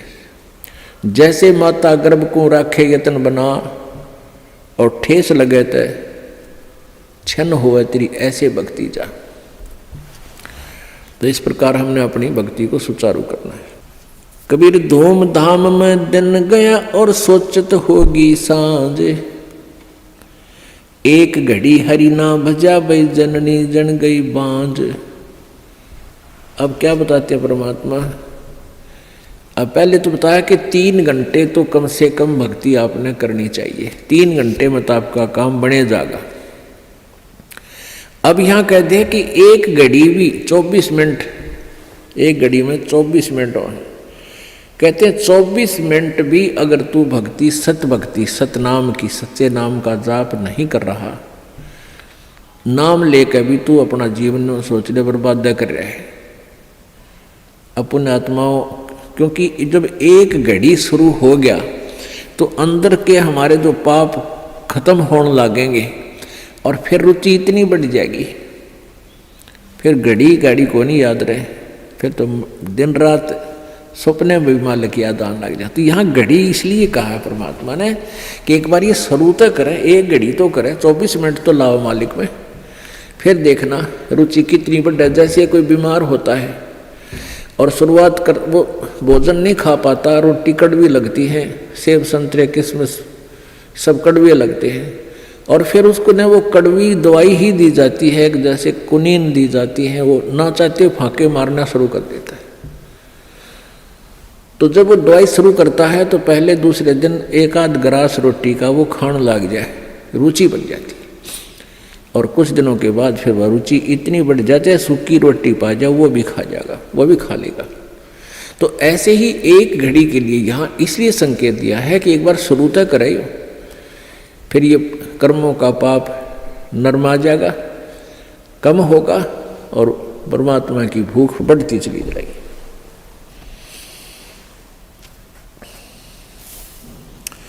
रात गवाई सोए करियो, दिवस गवाया खाए, हीरा जन्म अनमोल था, ये कौड़ी बदले जाए। कबीर ये सुपने रैन के उगड़ आए नैने, जीव पड़ा बहु लूट में, जागे तो लेन न देने। परमात्मा कहते हैं कबीर ये सुपने रैन के, ये रात जैसा सुपना है आपको, आज आपके पास कार है, कोठी है, ना है तो लो छोटा मोटा कोई व्यवसाय है, कोई धंधा है, बेटा बेटी है। जैसे हम सपने में देखते हैं ना, कई बार तो या ऐसा सपना देखते हैं कि तो कार में घूम रहे हैं, ठाठ कर रहे हैं, खूब मौज मार रहे हैं, और उठे तो फिर साइकिल भी कोई ना घर पे। जब आंख खुल जाती है तो देखा साइकिल भी कोई नहीं आसपास, कार के सपने आ रहे थे। तो ऐसे ही हमारे ये स्वप्न हैं, ये जो कुछ भी आप देख रहे हो ये सपना समझो। और कल ये नैन उगड़ गए, कल ये आंख खुल गई, यानी मृत्यु होगी, तो जागे तो लेन न देन। अब वहां धर्मराज के दरबार में विचार आवे इसको जाकर के, अरे बेटा था, बेटी थी, कहाँ थी, तेरे की कुछ भी ना था, उन्हें धक्के खा रहा था, मतलब सपना था वो। तो ऐसा सपना सा बनेगा आपके साथ ही, जो आज जिसके ऊपर इस सपने में अपना जीवन बर्बाद करे, और सपने में ही आप भक्ति करोगे तो आपको लाभ होगा। इसमें ही आपको ज्ञान हो कि इससे बचाव करें, इस तो सपने में ही सुख होगा आपको। अब जैसे सभी ऋषि संत कहते हैं कि कर्म का भोग तो भोगना ही पड़ेगा, संस्कार में जो प्रारब्ध में कर्म भोगना ही पड़ेगा, फिर फायदा क्या हुआ। फिर इस भक्ति का यूज क्या है। जैसे आप सपने में दुखी हो रहे हो, आपके पीछे कोई पागल कुत्ता भाग रहा है और आप खूब स्पीड खींच रहे हो, दुखी हो रहे हो, तो कोई आके उस कुत्ते के लठ मारे, रोक के उसने लठाड़ा आ जाए, उसने एक तरफ भगा दे, तो सपने में सुख होया, उसने चैन सांस लिया सुख का, को हो बच गया भाई। तो ये सपना हर ये कर्म रूपी कुत्ते आपका पीछे पड़ रहे हैं, और पूर्व संत की भक्ति से इन कुत्तियों का लठ लग गए, इन पागलों के, और ये अपनी दिशा बदल दें और आपको राहत मिले। तो ये सपने में भी सुख इस परमात्मा के अभी होगा, तब तो बात बने। अब आँख खुले बस दापे न हो, कुछ भी ना था वो, जैसे टेंशन हो रही है, काम अड़ गया फला, जो कोई टेंशन है, किसी काम में रुकावट आ रही, परमात्मा सपने में ठीक करे जब चैन हो। और ये कहने पर आप तो भोगना ही पड़ेगा, सपने में दुखता दुख रहेगा, तो वो थ्योरी ठीक है नहीं है, उनकी मन गणत है, उनको अध्यात्म ज्ञान नहीं है। आजकल के 5 दिन ये जंगल होगा बासे, ऊपर ऊपर हल फिरा ये ढोर चरेंगे घासे। आजकल यह 5 दिन अर्थात एक ना एक वो दिन आएगा, आप जी का जंगल में वास होगा, आप जी का शरीर छूटेगा और आप जी को शमशान घाट पर शरीर का अंतिम संस्कार हो जाएगा। और फिर इस तुम्हारी जो है ना मिट्टी के ऊपर ढोर फिरा करेंगे, डांगर हंडेंगे, घूमया करेंगे। 8 जने जो लाकड़ी और केस जले जो घासे, सब जग जलता देख कर ये कबीर भया उदास। मरोगे मर जाओगे कोई न लेगा नाम, उजड़ जा बसाओगे छाड़ बसती गांव में। कहते हैं आज तुम जिस परिवार के वंश चलाने के चक्कर में दिन रात फिर लगे रहते हो, आपकी मृत्यु के बाद कोई आपने याद भी ना करे, 6 महीने रहोगे मुश्किल से। अब आजकल तो 10 दिन में कर दें सारा काम, 70वीं वीर, वर्षी वीर, महीना वीर, वो 13वीं भी 10 दिन में करके फारे कर दें। कोई आज आप अपने दादाजी को कितना याद करते हो? कभी कोई पूछला, गांव को पूछ ले कि किसका है कहाँ से, फिर जब फलाने दादा का नाम कभी बताना पड़ जाए, जब ना तो कभी ना याद करता दादाजी ने। तो पुण्यात्माओं या भूल ला रखी काल ने, और इन काल के दूता ने हमें ऐसा उलझा रखा है कि पुत्र बिना मोक्ष नहीं। अब बेटी ने तो हम संतान भी नहीं मानते थे, ऐसी अनजान सोच बना दी हमारी। पुण्यात्माओं बेटा और बेटी में कोई अंतर नहीं, संस्कार आपको मिलेंगे चाहे कितने पैर पीट लो। आजकल उन अज्ञानी लोगों की और फिर समाज के दबाव में हमारे भक्त आत्मा भी प्रेरित हो जाते हैं। जिसके 1-2 पुत्री है तो सोचा पुत्र हो भगवान, पुत्र जरूर हो, क्योंकि वो इंजेक्शन लावे डेली। कदे पड़ोसन आ जाएगी, कोई रिश्तेदार आवेगा, नहीं कहेंगे एक पुत्र तो चाहिए था, एक पुत्र तो होना चाहिए। दास जब सर्विस करता था, जेई की नौकरी करता था, एक ठेकेदार था मदीना गाँव, मदीना डांगी का, और वो 62 साल की उम्र का आदमी। तो उसके 4 लड़कियां थी और बड़ी लड़की ब्याह दी, 2 लड़कियां तकरीबन सारी ब्याह शादी कर दी। फिर प्रेरणा कर दी, किसी ने कहेंगे कोई एक पुत्र तो हो, पुत्र तो होना चाहिए। तो उसकी पत्नी ने भी यही कहना शुरू कर दिया कि पुत्र तो होना चाहिए। उसने कहा कि तुम मेरी, उसकी कोई मौसी की लड़की थी, क्यों करके उसकी शादी करवा दी। अब वो बताओ, खुद बताओ था, ने बोला जी ऐसा हुआ, वो फिर जड़वा 2 लड़की होगी उसके, 5 तो पहले थी और 2 की और आन लागे, फिर वो छक्के। मैंने तो ऑपरेशन करागा, पांडा छुटवाया उसका। तो परमात्मा कहते हैं या हमारी बॉडी 8 से, परमात्मा जो देगा वही होगा, और अगर आवश्यक होगा, अब आपके पास वो परमात्मा कबीर है, कबीर जी वो है, अगर आपके संस्कार में कोई सुयोग्य संतान होगी तो पुत्र भी दे देगा। ना तो आज वर्तमान के 80% पुत्रों से ये माता पिता दुखी हैं। पुत्री तो शादी कर दी हुई पराई, यहाँ रहती है तब आपका पूरा काम करे, कभी आज्ञा का अवहेलना नहीं करती लड़कियाँ, और पुत्र छोटा ऐसा लाग जा रखो, ऐलान ना करूं क्यों, और बेटी कभी नहीं बेचारी मना करती। तो हमने इन अज्ञानी अनजान ऋषि संतों के अज्ञान के कारण हम इतना भेद बना बैठे थे एक आत्मा में, आत्मा वही बेटी और बेटे की। तो इस प्रकार हमारी इन नकली संतों ने हमारा समाज व्यवहार कति बिगाड़ दिया, हमारी सोच बदल रखी थी, जिस कारण से हम आधे से ज़्यादातर न्यों दुखी रहा करते थे। अब वर्तमान में आप देख रहे हो पुत्र, ये बुरी बात नहीं है पुत्र अब, लेकिन इस ज्ञान को प्राप्त करके आपका फिर पुत्र हो चाहे पुत्री आपको दुखी नहीं करेंगे, क्योंकि वो बचपन से इस ज्ञान में भगवान के रंग में रंग जाएंगे, और परमात्मा की शक्ति आपकी भक्ति से आपके साथ रहेगी। और मान ले कोई छोटा मोटा संस्कार में कोई निकम्मा बालक आ भी गया तो उसने मालिक ठीक करेंगे, सीधा करेंगे, उसको किसी प्रकार भी करें, चाहे आपको दुख नहीं होने देंगे। तो इसलिए परमात्मा की हम चाह में भटका करते थे कि वो सारे ही सुख दिया करता है। कबीर हाड जले लकड़ी जले और जले जावण हारे, और देखण आड़े भी जले, अब किस्तें करूं पुकार।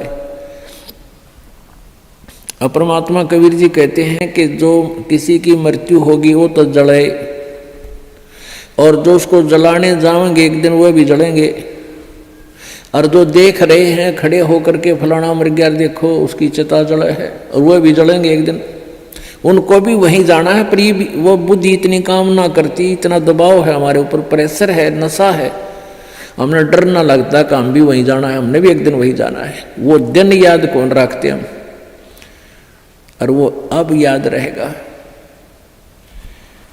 मौत बेसारी बावड़े तन अचरज किया कोने, तन माटी में मिलेगा जो आटे में लोने। एक भगत था, एक संत था, और वो संत पतला दुबला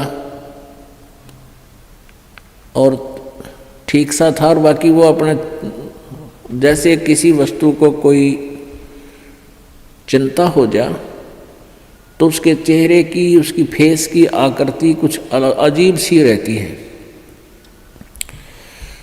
तो एक भक्त आता था उस संत के पास, बढ़िया फलों के दर्जन फल सेब संतरे लाया करता। तो वो देखा करता था कि महात्मा जी बहुत चिंतित से रहते हैं और बहुत ही ज़्यादा स्वस्थ नहीं है, सेहत अच्छी नहीं है। और दूसरे भक्त वहाँ दूध लाते थे तो वहाँ डेग सा बढ़ा रहा करता दूध का, फलों की टोकरी बड़ी रहती थी। वो संत जी औरों को दे देते थे प्रसाद रूप में, और फिर खीर खार बना के खिला देते थे। दूध आता था, चाय पानी दूध पी लेते थे अपना, थोड़ा बहुत जैसा पिया करते थे, बाकी भक्तों को पिला देते थे। तो वो एक धनी व्यक्ति जाता था, उनका सेवक, काफ़ी संतरे ले जाता, सेब ले जाता, अच्छे फल चढ़ा के आता, कुछ दक्षिणा दिया था। तो साधु से प्रश्न करता था कि महाराज जी आप कुछ चिंतित से रहते हो, क्या आप खाते पीते नहीं, आप पतले दुबले भी बहुत हो गए हो। महाराज जी कहने लगे भाई बस खा लेता हूँ जैसा रुचि बनती है। तो दूसरे दिन फिर उसने पूछा, दूसरे तीसरे दिन कि महाराज जी क्या आपको कोई चिंता है, आप कुछ खाते पीते नहीं। आप संत जी कहने लगे भाई मुझे बहुत चिंता है, और इसलिए मेरे को कुछ खाया पिया ना जाता।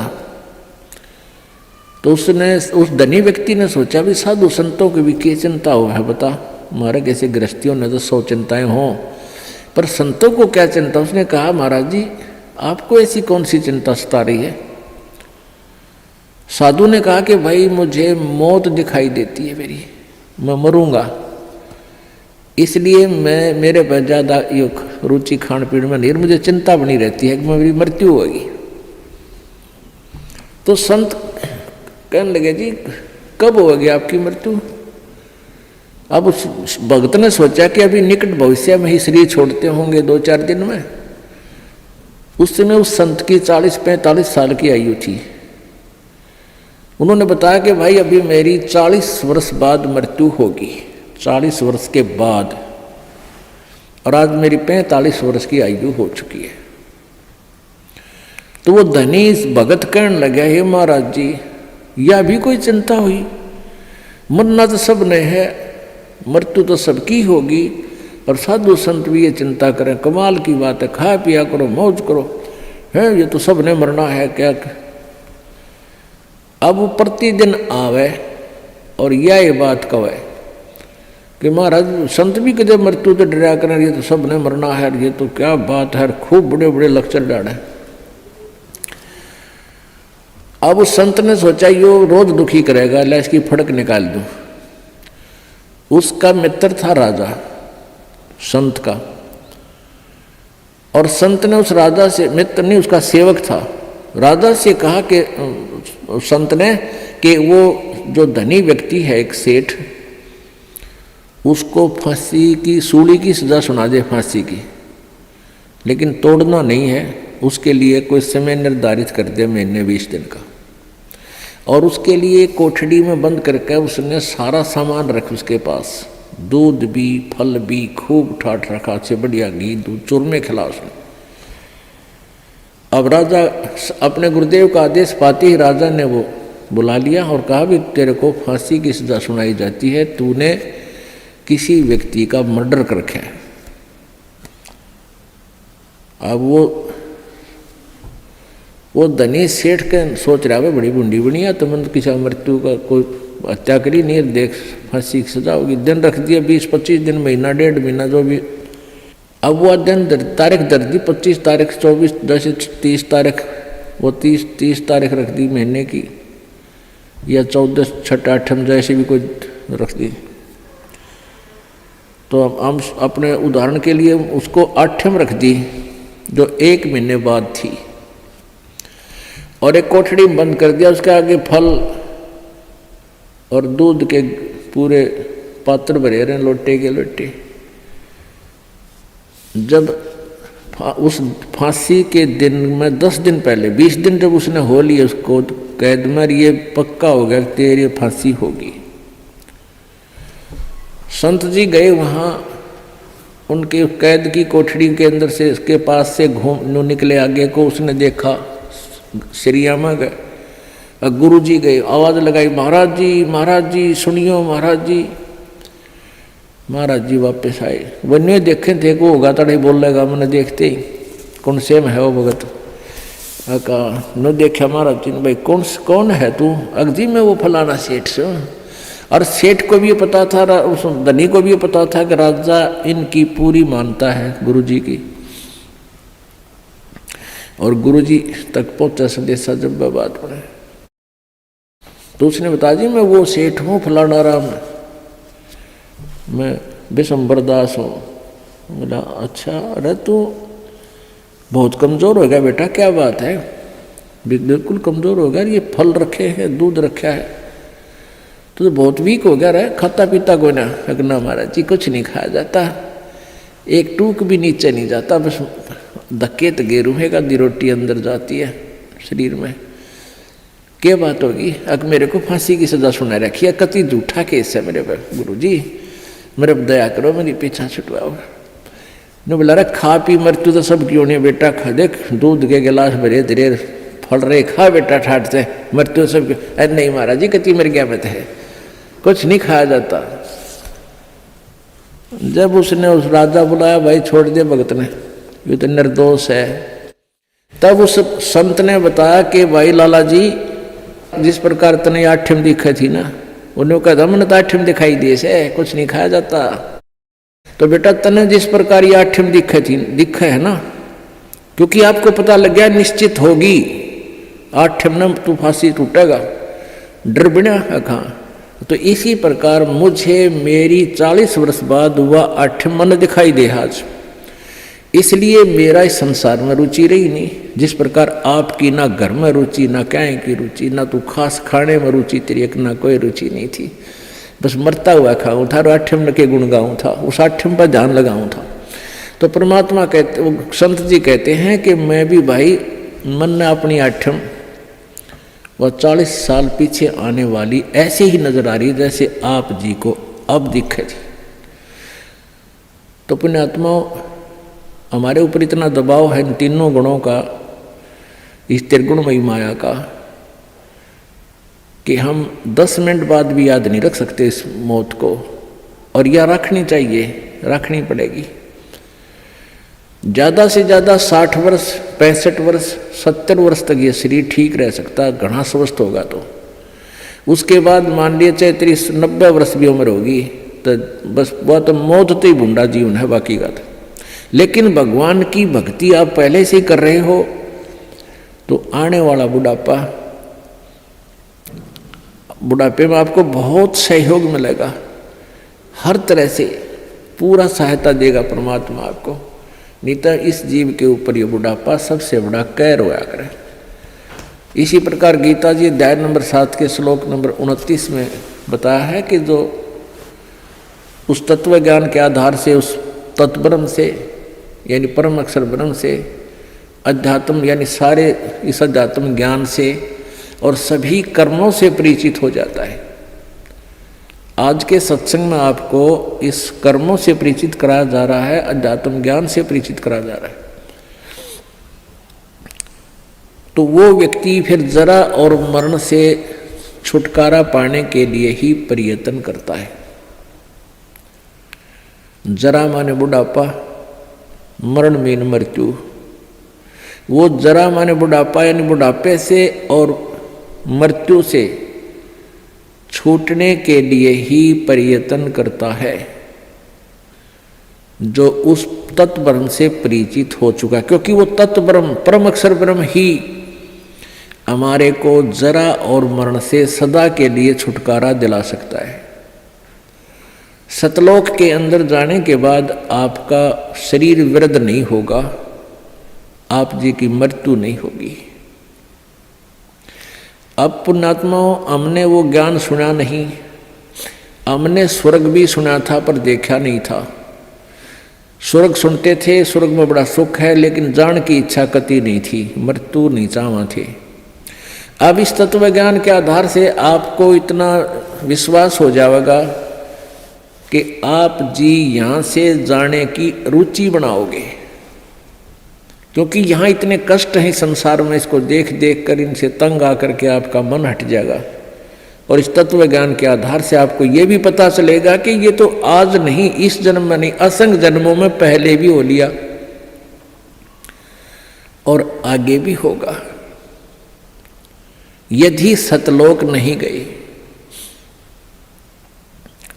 अब सतलोक में जाने के बाद आपकी पुनः जन्म नहीं होगा, वृद्ध अवस्था नहीं आएगी। बुढ़ापा नहीं होगा और मृत्यु नहीं हो। आज कोई भी प्राणी मृत्यु नहीं चाहता और सारे मरेंगे 2 दिन आगे पीछे। समय आने पर सबकी मृत्यु होगी, मरना कोई नहीं चाहता। चाहे कोई 80 साल 90 वर्ष का बूढ़ा हो रहा है और चला जाता ना बैठा जाता है, कभी कड़ दुख है कभी सिर दुख है और फिर भी मृत्यु नहीं चाहता। ठीक है ऊपर ले मन तो चाहे कह भी दे भगवान मन ठा ले, लेकिन जब ठाण का टाइम आओ ना, जब उल्टा हटता है कोई भी हटे, जिनको ज्ञान नहीं भगत नहीं उल्टे हटते। एक बुढ़िया रोज न्यों कहा करती हे भगवान मन ठा ले, मतलब दुखी दुखी होली इस परिवार तय, हे भगवान मन ठा ले। अब उसका पोता था बदमाश सा, उन्होंने सोचा बुढ़िया रोज न्यों कहा मन ठा ले, तो उसने न्यों सुन रखा था कि यमराज आते हैं, सर पर सींग होते हैं, उनकर हाथ में गदा होती है। तो उस लड़के ने 12-13 साल का था, उसने सिर पर बड़ा साफा बांध दिया और उसमें सींग पो लिए 2 और हाथ में ले लिए गदा सी बना ली कपड़े की, जो करिए नकली रामलीला रखा है ना हनुमान की। और पहले इसे टिमटिमाते ही दीवे होया करते, दीवा दिया ला, दीपक लगा दिया और बुढ़िया का हटा के मुँह पर तक कपड़ा ने बोला बुढ़िया बोले होशियार चल तुझे लेने आया हूँ। बुढ़िया ने देखा है तो सचमुच आएगा यमदूत खड़ा है। ने बोला अरे भाई मन ने क्या करेगी तो योर कुण बार मन ने क्या करेगा बुढ़ी ने योर कुतना कुण बारा किसी ने दे जा तू। अब न बोला ना तेरा नंबर है, बोला अरे भाई तेरा आगे दोनों हाथ जोड़ो मन ना ले जाए वे।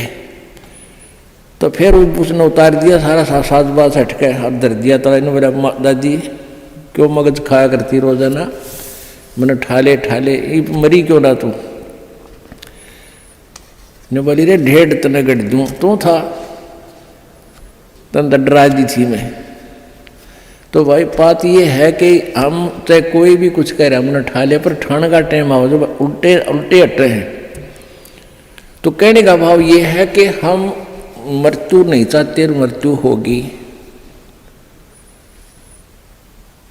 अब यहाँ से तो आपने मरना पड़ेगा, सब कुछ त्यागना होगा और ये मालूम नहीं कब त्यागना पड़ जाए।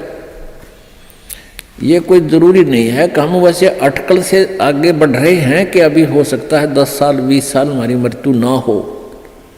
अब कोई 60 साल का नहीं सोचा 20 साल तो 80 साल तो जीवाएंगे। और क्या पता ये रोज दुनिया की मृत्यु होने लग रही, कोई 20 साल का, कोई 10 वर्ष का, कोई 50 वर्ष का, कोई 60 वर्ष का। तो ये अटकलबाजी हमें डबो रही है। हमने भगवान से डरना चाहिए और याद रखे उस मौत को, प्रथम परमात्मा को और सेकंड मौत को। फिर ना तो बुराई कर सकते, ना चोरी कर सकते, ना ठगी कर सकते, ना बदमाशी कर सकते, ना 2 नंबर का काम कर सकते कि जाना दिखेगा आपने। फिर तो यहाँ तो आपने जाना ही पड़ेगा। और यदि आपकी श्रद्धा सच्ची लो उस सतलोक में जान की लगी, इस ज्ञान के आधार से आपकी आस्था या किसी परिवार जन्म में या किसी धन में नहीं रहनी चाहिए। जब आप यहाँ से चलन के योग्य होगे और ये रहकर आपकी परीक्षाएं भी होंगी, आपके ऊपर कोई ऐसी आपत्ति ऐसा आएगा समय, फिर आप देखेंगे कि मेरी वृत्ति बेटे में है कि बेटी में, पोते में है कि या पोती में, कोठी में या कार में। आप जी ने अपने उस जाल को स्वयं काटने की चेष्टा करनी है कि तो जुल्म हो गया, मेरा तो बीच में आस्था है। और यहाँ आशा रही तो वापस जन्म होगा, जहाँ आशा ता बासा होई और मन कर्म वचन सुमरियो सोई। आपकी यहाँ किसी भी चीज में आशा रहेगी, आस्था रहेगी, तो वापस आप जी को आना पड़ेगा। इसी यहीं पर मन माने यहाँ फिर बैल बनकर आ जा।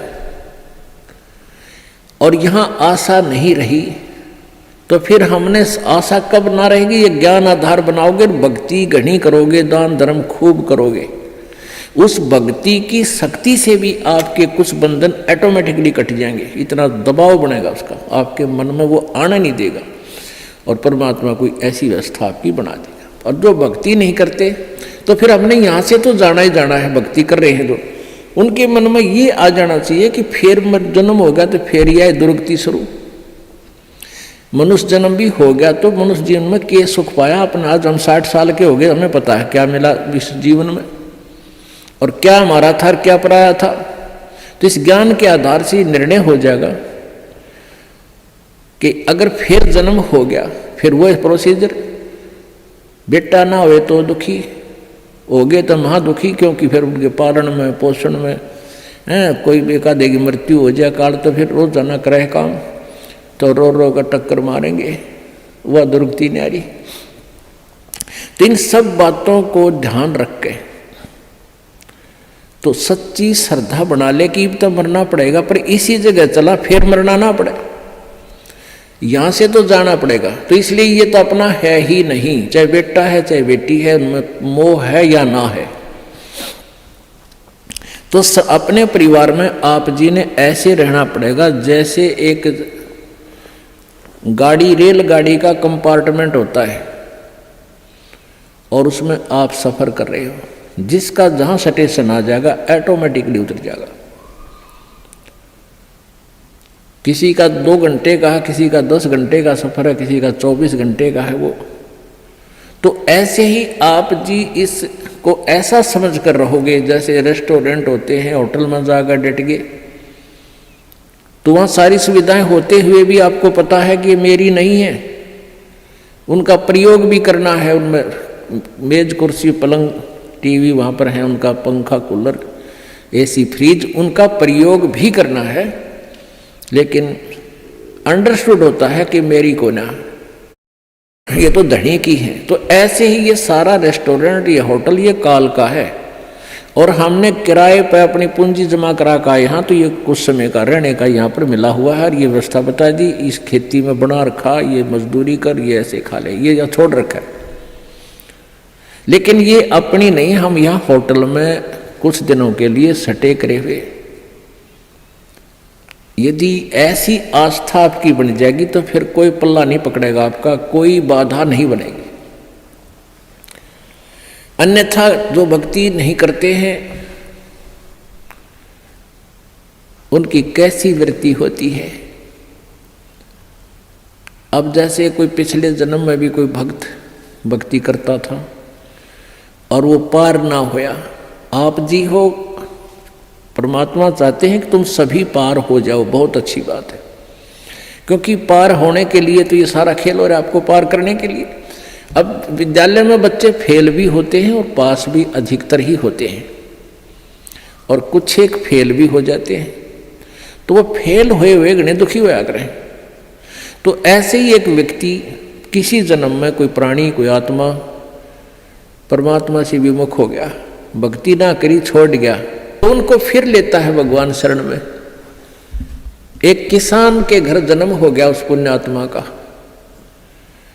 अब कहते हैं जो जन मेरी शरण में एक बार आ गया, परमात्मा कहते हैं हमारी शरण में एक बार कोई प्राणी आ गया तो फिर उसको जब तक वो पार नहीं हो लेगा उसके पीछा हम छोड़ना को नहीं। जो जन हमारी शरण है ताका हूं मैं दास, और गेल गेल ला गया फिर जब लग धरती आकाश। तो उसी विधान से परमात्मा उस किसान के पास गए और किसान से कहा कि भाई, किसान पहले बैठे, राम रमी हुई, क्योंकि पिछले संस्कारी जो भक्त होते हैं वो कहीं भी जन्म ले लो उनमें वो भाव श्रद्धा बनी रहती है। आओ महाराज जी बैठो जी, बड़ी आसन दे दिया, आप नीचे बैठ गया भगत की तरह। तो महाराज जी तो फिर महाराज जी होते हैं, अपने भक्ति का ज्ञान सुनाते हैं, परमात्मा की चर्चा शुरू कर दी। तो वो किसान कहने लगा, कहाँ जी भक्ति तो मैं करता हूँ, क्या भक्ति तो मंदिर में जाता हूँ, शिव जी की पूजा करता हूँ। फिर सारी बात बताई, भाई यह भक्ति ठीक नहीं, भक्ति की विधि ये है जो आपके शास्त्रों में लिखी हुई है, कैसी करो। अच्छा जी ठीक सत है, भक्ति भी कराएंगे। भाई फिर उपदेश ले ले। अगना जी इब्बा नहीं, ये तो बच्चे छोटे छोटे हैं, ये थोड़े से ठीक हो जाए, अपना काम संभालन जोगे, फिर महाराज जी तेरे आप पक्का चेला बन जाऊंगा। लाख समझाने पर भी नहीं माना, यही कहता रहा। परमात्मा चले गए। कुछ दिनों के बाद फिर गए, देखा क्या किसान के 2 लड़के थे, उन लड़कों के भी बच्चे हो रहे, उन खिलाने लग रहा खूब प्यार से, सीने से लटा रखे पोते। परमात्मा फिर गए, किसान भाई भगत जी, देवता तेरे बच्चे भी समझदार हो गए हैं और खेत का काम संभाल लिया, तू आजा भक्ति कर ले, नाम ले ले। ने बोला महाराज जी देख छोटे छोटे पोते हैं, बच्चे खेत में जहाँ हैं काम कर रहे हैं, और मैं इनको बाद में संभाल रहा हूँ, अब मुझे फुर्सत नहीं है। थोड़े ही बच्चे पोते बड़े हो जाए थोड़े से, फिर मैं भक्ति करूँगा। बहुत कहने पर भी नहीं बोला ना बाबा जी दुखी ना करे मैंने, क्यों पोते घने प्यारे लग गया करे। यह काल का एक भयंकर जाल आगे और बढ़ा देता है उसके ऊपर। अब बेटे तो उल्टे बोल रहे, कोई धमका दे कोई खुड़का दे, और वो पोते बोल रहा करे प्यारे प्यारे, तो वो घने प्रिय लगते हैं। न बोले बाबा जी तू तो सब ऐसा ही, तेरे तो कोई लाग नहीं, कोई संतान नहीं, तेने क्या पता संसार के उसका है, कह दिया भक्ति कर ले, भक्ति नहीं होया करे, पोते बड़े हो लेंगे फिर बात करूँगा तेरे से, फिर जरूर नाम ले लूँगा, पक्की बात हो रही। नो टाल टूल दिया। अब 4 साल के बाद फिर आए परमात्मा संत जी रूप में। तो घर आके पूछा कि भाई तुम्हारा वो कहाँ गए तुम्हारे पिताजी दादाजी। वो पता चला कि वो तो मर गए, 4 साल हो गए, मृत्यु होगी। मालिक को तो पता था, क्या था कि खेत में उन्हें का बैल बन गया, आके बैल बन गया, बैल की जूनी प्राप्त की, और खेतों में उसका बेटा उसको हल में जोत रहा। अब परमेश्वर वहां पहुंचे, वो लड़का भी जाने था, महात्मा कई बार आया करते, रोक दिया, कहा महाराज जी कैसे आना हुआ कि भाई डट जा तेरे बाबू, तो 2 बात बतलाऊंगा। उस बैल के कान में निकट सी जाकर कहने लगा, रे भगत अब तो आजा मेरी शरण में, तेरा शरीर छुटवा दूं बैल का, और नाम दे तेरे को मनुष्य जीवन दे दूंगा, और तू चाल देख ये दुखी हो रहा, तेरा लठ लग गया, तेरा बेटा लठ मारे हैं, और तेरी के दुर्गति हो रही, तो के कह है वो बैल। न्यों कह बाबा जी तू बोल रहा मत, अब मैं यहाँ से मर जाऊंगा, दूसरा बैल आ गया, वो थोड़ा काम करेगा, मेरे बेटा ने टोटा हो जाएगा, वो तेरा गजब हुई हो। परमात्मा बोले अच्छा भाई कोई बात ना, ले धन बना तो बेटा के। अब कुछ दिन के बाद वो बैल भी मर गया, मृत्यु के बाद वो सांप बन गया।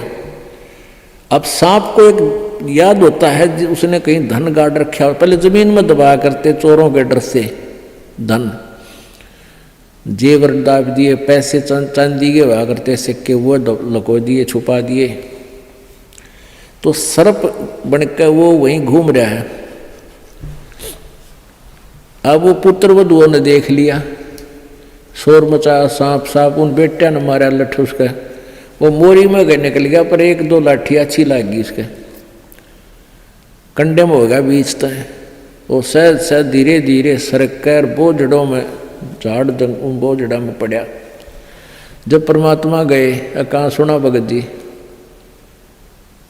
अब आओगा मेरी शरण में, न्यू बोला जी जान बचा दो मेरी, और अपनी शरण में ले लो। मैंने देख लिया कोई नहीं किसी का। परमात्मा बोले सांकड़ी तोड़वा के आया तू मेरी शरण में, आया था पर ये हड्डी तोड़वा के, पसड़ी तोड़वा के, जब आई तरह समझ में कोई नहीं किसी का। और हम रोज रोन लाग रहे, कोई किसी का, कोई ना अपनी भक्ति करो। कहते हैं एक लेवा एक देवा दूतम, कोई किसी का पिता नहीं पुतम, ऋण संबंध जुड़ा एक ठाठा, अंश में सब 12 बाटा। तो परमात्मा इतने दयालु हैं, फिर उसको शरण में लिया, दोबारा मानव जन्म दिया। आगे देखो वो सूत में होगा कि ना, फिर वह बीमारी शुरू कर ले मन माने। तो ऐसे दयालु है परमात्मा, पुण्यात्माओं, ये मनुष्य जीवन बार बार नहीं मिलता, और ये ज्ञान नहीं मिलता। आपके ना जाने कौन से जन्म के पुण्य, बिना गिनती के असंख्य पुण्य आपके साथ हैं, और विशेष कृपा परमेश्वर कबीर जी के आपके ऊपर है, जो आप यहाँ पहुँच रहे हैं और ये ज्ञान आप तक पहुँच रहा है उन पुण्यात्माओं के न्यारे कर्म है इस दुनिया में। और परमात्मा कहते हैं समझा है तो सर दर पाओ बहुर नहीं रे ऐसा दाव। बोल सतगुरुदेव।